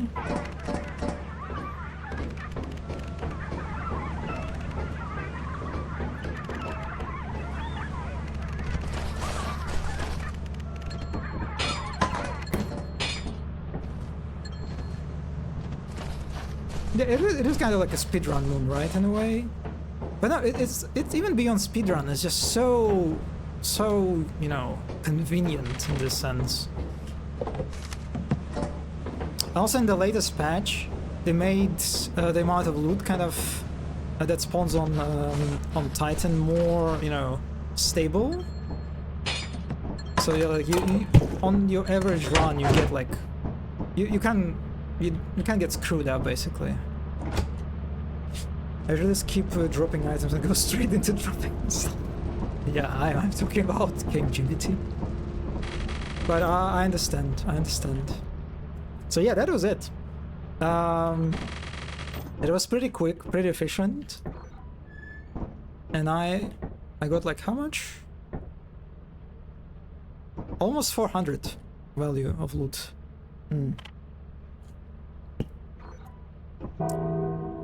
Yeah, let's do it again. And also, what Titan does is that it features its indoor area is bunker, right? We are back to the bunker, which was somewhat disappointing after the manor, right? Oh, it's stormy. Oh, fuck. Oh, I didn't look at the screen. Okay. Remember this. Remember that it is stormy.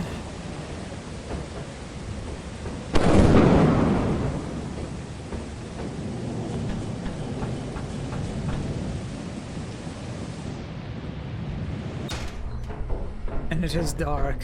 Yeah, that's here in mine somewhere.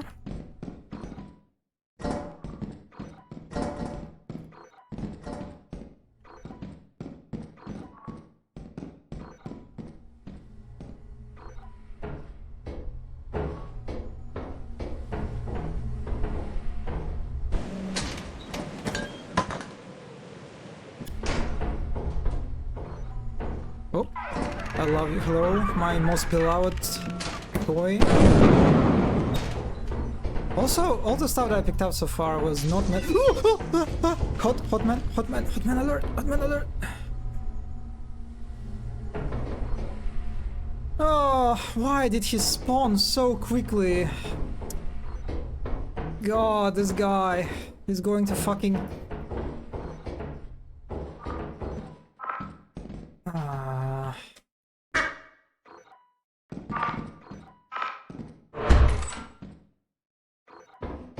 Alright.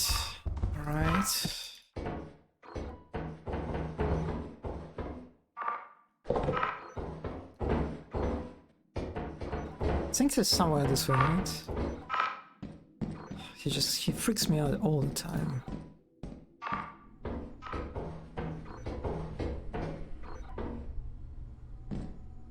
I don't remember what I suppose. Oh, that's. Also, that's a coal head. That was a coal head. You probably didn't get a good look at him, but this is a guy that you have to look at. Did I drop any metal stuff? I don't remember. It's a bloody whooping coil angel head. Yeah, they're one of the most intense. Oh, why am I dropping like this?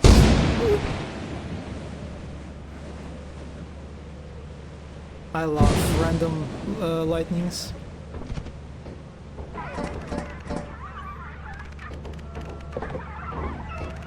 Okay,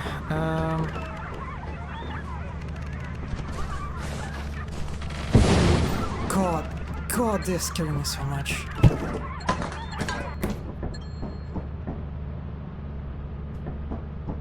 So, Coalheads, yeah.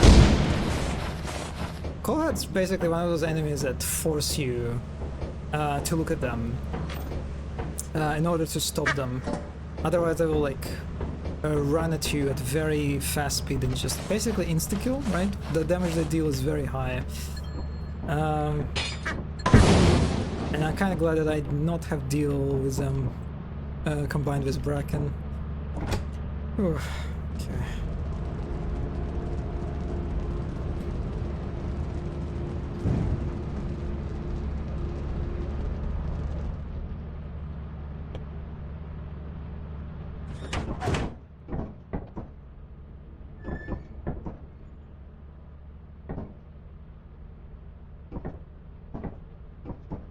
Not a lot of stuff.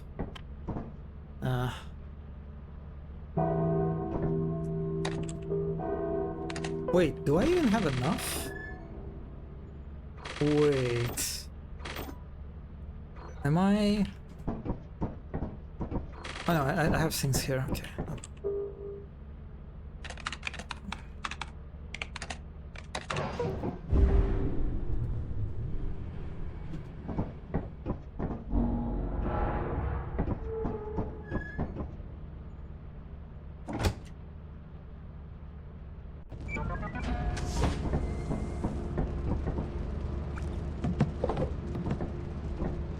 If any of those...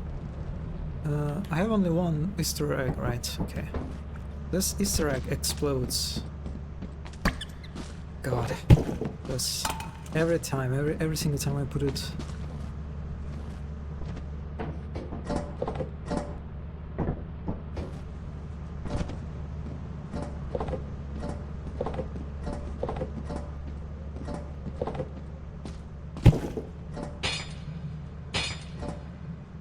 By the way, the mask.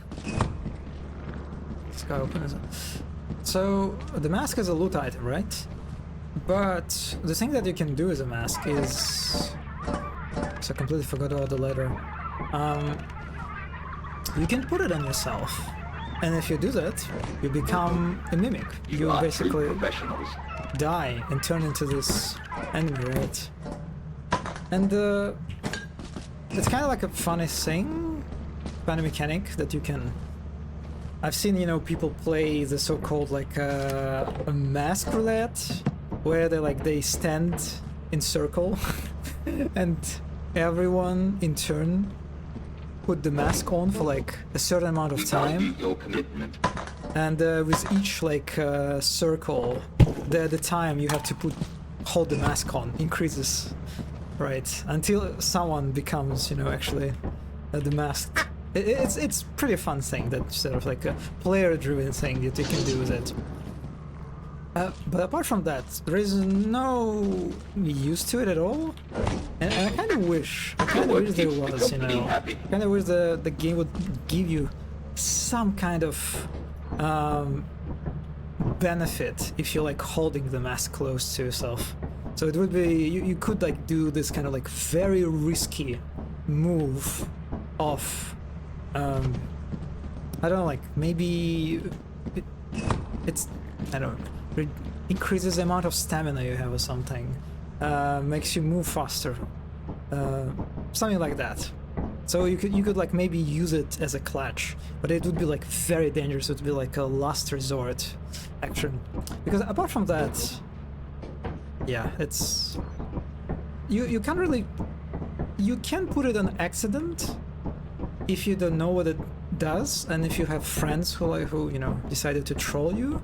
But once you know how it works, it just becomes a loot, just a generic loot, really. And I kind of agree with it. I think there is more potential to that. Have you played with the Skinwalkers mod? Oh no, I haven't. But I want to. I want to try it out because it's, yeah, one of the more interesting ones. The one that plays out, uses the voice of your friends, right? And you too, for monsters. Oh my god, I got more than I needed actually. Okay, so that was kind of like a, I think I missed only one moon, but that was kind of like an example of all the moons that are available to you. There is one secret moon that was added in the last patch. It is the most expensive one. And I don't have money for it. Fuck. Okay, not a problem, not a problem. I have a save for this.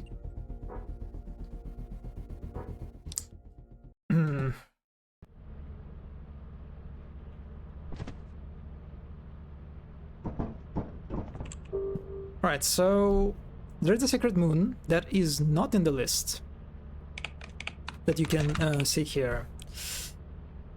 The way you find it is basically you need to go to another new moon. The Adamants you can see in the list. I skipped it for some reason. I'm not sure why. But that's just like another foresty moon. That I think I'll skip it because it's rainy. Right, yeah. So once you get to that moon, you can find a code that you need to enter. I think it's Art 86. Yes, the 86 Artifice, and the cost is 1500 for it. Pretty expensive. But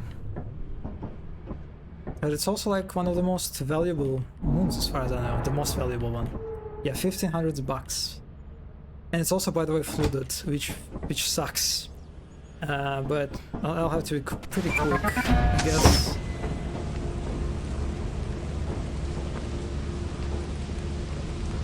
Yeah, and it's pretty interesting moon. I haven't played it before. This is my first time, but I've seen videos about it, and I read wiki about this because, of course. But this is the old bird. There are a lot of them in this area, and at first they kind of they stand inactive, so we don't have to worry about them. And yeah, then you have these two hangars, 4. That's definitely not 2. That you can access. I guess they are like randomly can be closed. Not sure.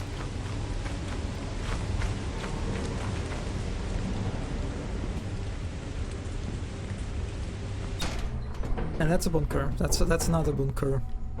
Yeah, I think at this point, Blizzard Company has enough of sort of variety, maybe, in regard to like outer spaces that moons provide. And but where it really struggles, I think, is the indoor spaces, right? There's basically, in terms of outdoor, there is a desert / like industrial area, there is a forest area, and then there is the snowy, foggy area, right? Oh, my fucking pipes! I constantly get jump scared by pipes. Yeah, while indoor areas only have 2 types. Only bunker and mainer. I have no idea where I'm running. Please tell me, Triangle, that you also get jump scared by these pipes. Am I the only one who gets jump scared by the pipes? No, okay, I'm getting out. We're getting out. Okay. We need to carry this loot.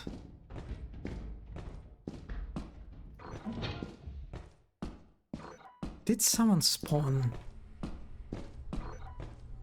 It didn't really sound to me like a spawning noise. Or maybe it was spawn. I feel like I heard the slime. No! No! Why is it you? Why is it you again? I mean, I love him, but... not now. Not the pipes, but I get jump scared by spiders a lot. Really? I don't get a lot of, like... in general, I don't get a lot of spiders. I get a lot of...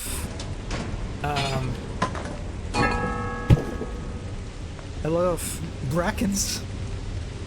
You know what I'm going to do? I think I'm going to leave.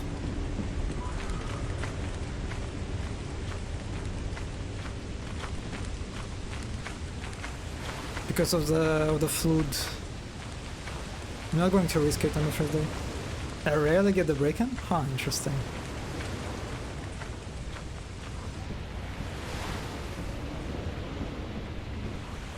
Yeah, one thing that I like about old birds is that sort of they're kind of similar to stormy weather in a way, because you can see them from the beginning, right? They spawn basically immediately, right? In active state, and so what it basically does to you is that you can remember. That's an active old bird.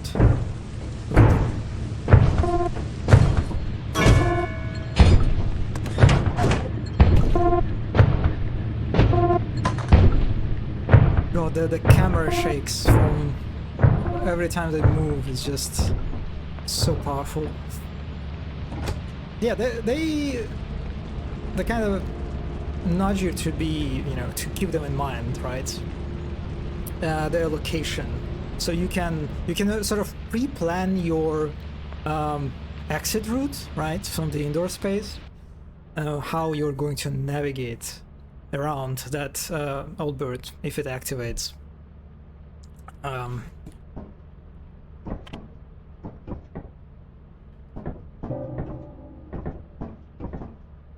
that's kind of an interesting thing, that this game doesn't require you a lot to do, the sort of pre-planning. You just usually kind of like you resolve your problems as they as you encounter them.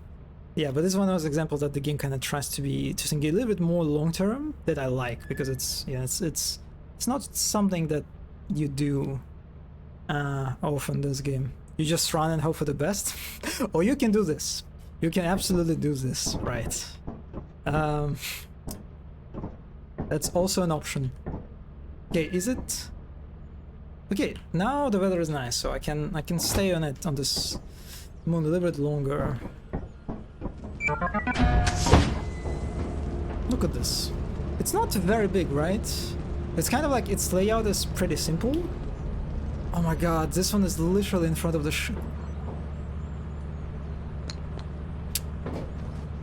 Oh, yeah, these guys. Also, they're pretty cute, actually. It's like they're their facial expression, right? No, not the. Yeah, that's what I said, right? Adorable. Yeah, they're everywhere here. They're basically. Yes, the fucker. The superiority of German language comes and again. Yeah, so this is why I know what you can do. This is like I think one of the first moons that allows you to trap monsters. Like you can trap old birds, you can trap giants here. Yeah, and it's kind of like you can. This moon provides you like an opportunity to use environment against your monsters, which is also pretty new, right? That I like this kind of like direction that the Zeeker is exploring. Also, these guys stay on top of you even when you get inside. Look at this fucker.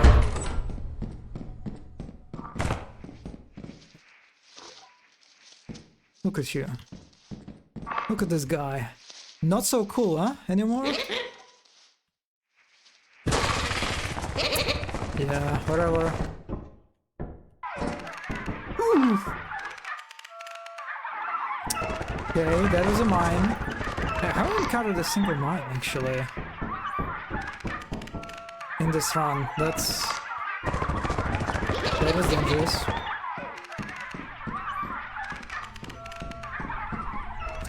Yeah, mines usually give you kind of like a nice... They have a pretty, you know, noticeable sound clue. But this fucker kind of makes it hard to listen to stuff.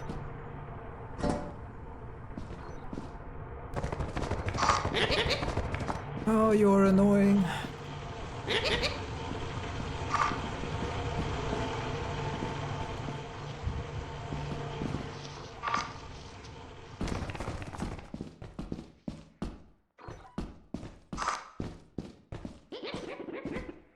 Oh, someone spawned. Is it? Oh.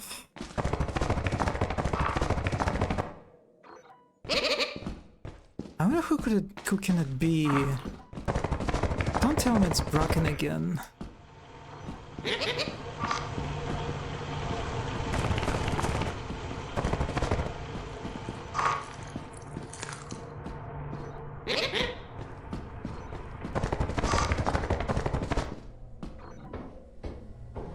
Yeah, I'm back to this area, which is good.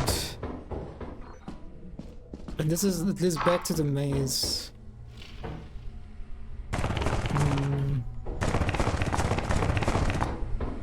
That also leads to the maze. Oh, fuck. Oh, why it sucks so much. Yeah, I've been there. Ugh.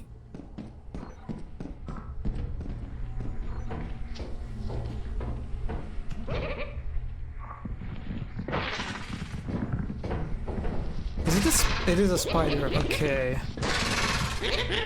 Okay, spider is manageable.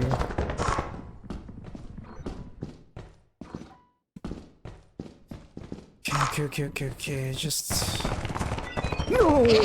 Oh god. Oh god. Oh. Oh my god, I'm fucked. I cannot leave. I did not find anything. Oh, fuck. Okay, where is the fire exit? I don't know where the fire exit is. Yeah, that was some combo. Okay, this is the fire exit. Oh no. Oh no, this is the Firebird. This is the Firebird. No! Yeah, I'm living. Fuck! Fuck! Fuck! Fuck!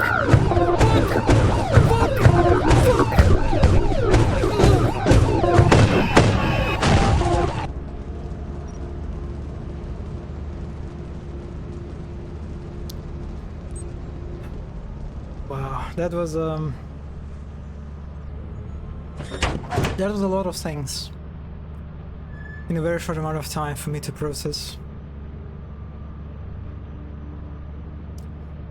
Oh, damn.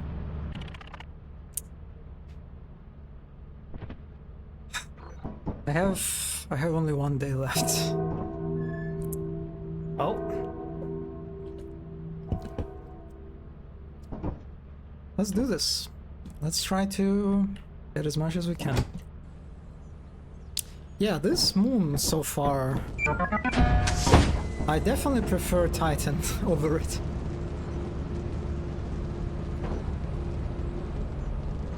Okay, there is a beehive this time, which is kind of nice.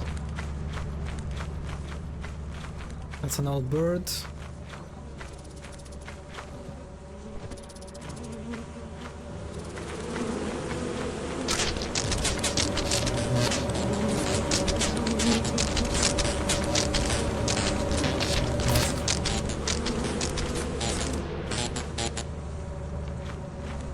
I did not put it in the ship. Okay, that's kind of awkward.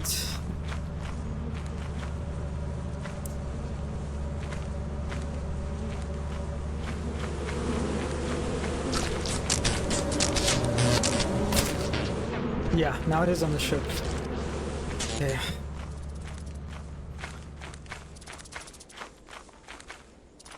Oh, hello there. Okay, this guy, I think I can trap right here, right? I can just close this thing. Never mind.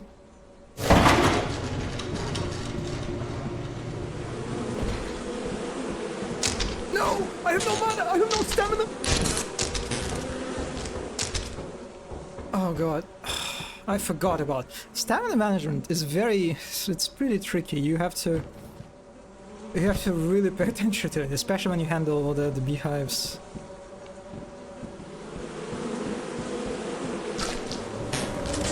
Wait, can I?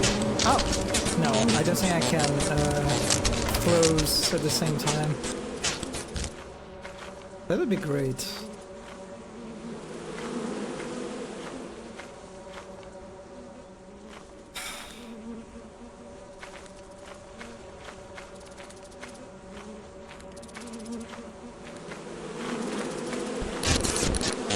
I didn't get it. I did. Okay. Okay, not a big deal. Just be patient. Be patient.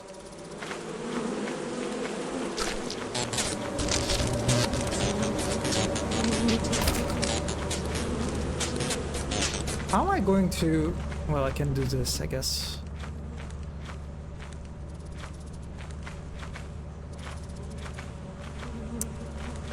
I'm being so greedy again. I won't be able to carry both of these beehives,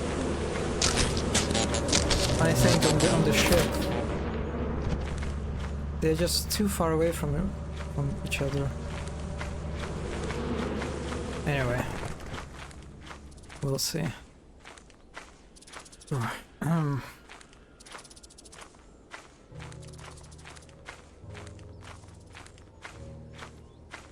Oh yes, trap this robot.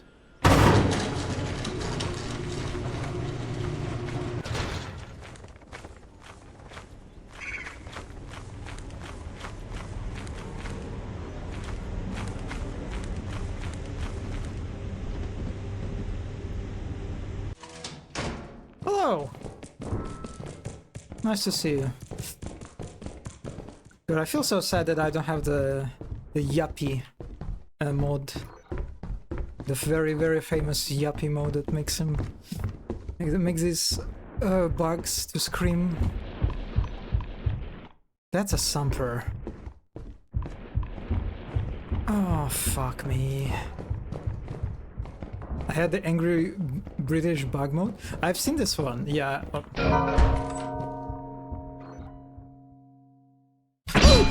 Oh. Sorry. I'm fine. I'm okay.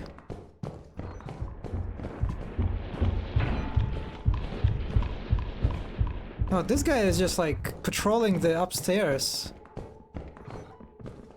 Fuck. Okay, I'm going to the fire exit.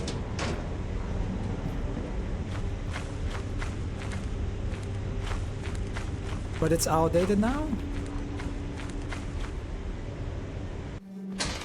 I think my personal problem with that mod is that it's just there is so much the voice lines are too long, and so they kind of like the bugs end up dominating the soundscape, which makes kind of hard to hear the other noises. Yappy is just someone just opened the door. God, man, the sound design in this game. It's locked. It could be a bug, right? It could be the loot hoarder. But I did not hear the, Who opened this? Who the fuck opened this? Nutcracker? I mean, I think I would hear the Nutcracker, right? Like, Nutcracker is pretty loud.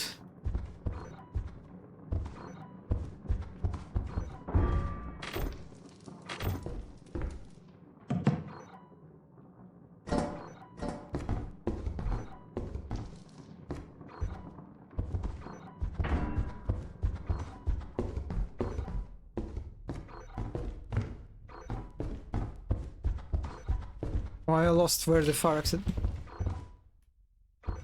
What was that? Oh, that's the way out. Is it the way out? That is the way out.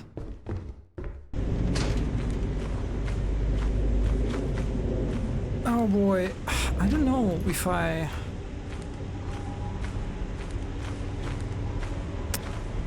don't think that's enough. Look at the fucking baboons.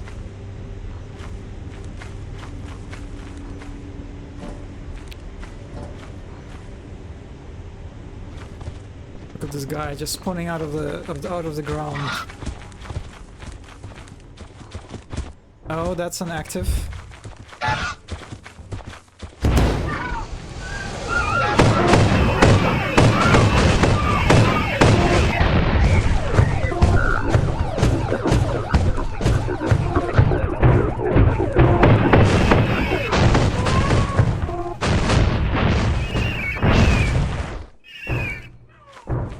Please, please, please, please.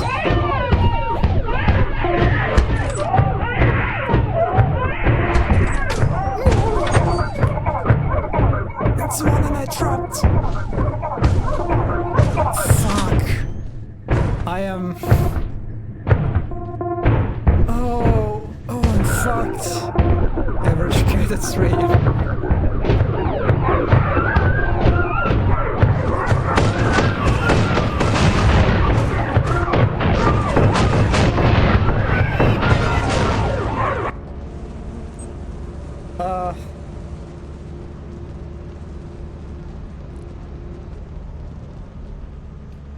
Yeah.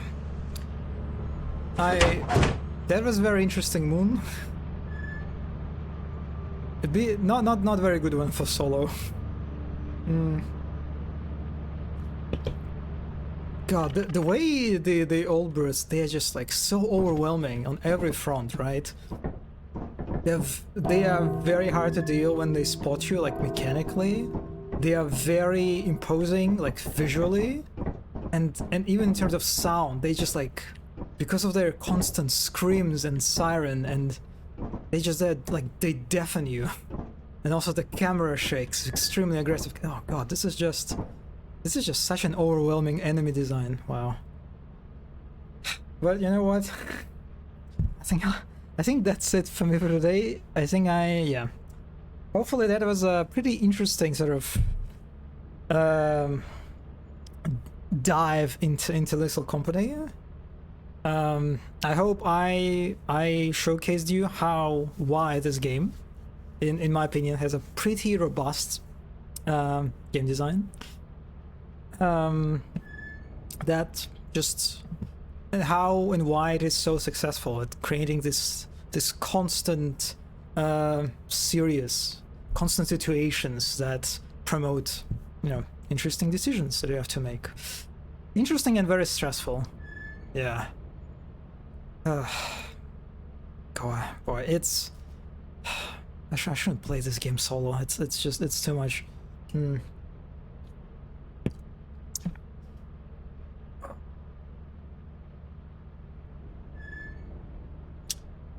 I can't believe that I set for this stream a goal to reach 10's quota.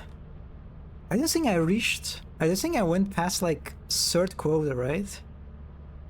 Yeah, I don't think I went past like 300 quota or something. God, that's... Yeah, I might be not as great at this game actually. But yeah, okay, that was it for me for today. Hopefully the thoughts that I tried to share in a more this kind of like incoherent manner, that was interesting, at least somewhat. Yeah, that was Lethal Company, and thanks everyone who stopped by. Whew. I'll see you on Saturday, as usual, with DOCT. Also, wait, I always pronounce Divinity as DOC2, but Actually, I watched one of the GDC talks from Larian, the one like about the character design, and they actually pronounce it as DOS. That's kind of surprising. But yeah, I guess I'll see you on Saturday with more DOS too. DOS. Honestly, I like DOC a little bit more. Very Spanish. It is 2-2. Yeah, I can see that. I need some time to rest after this. But yeah, thank you again, everyone, and bye bye. Have a good rest of your day.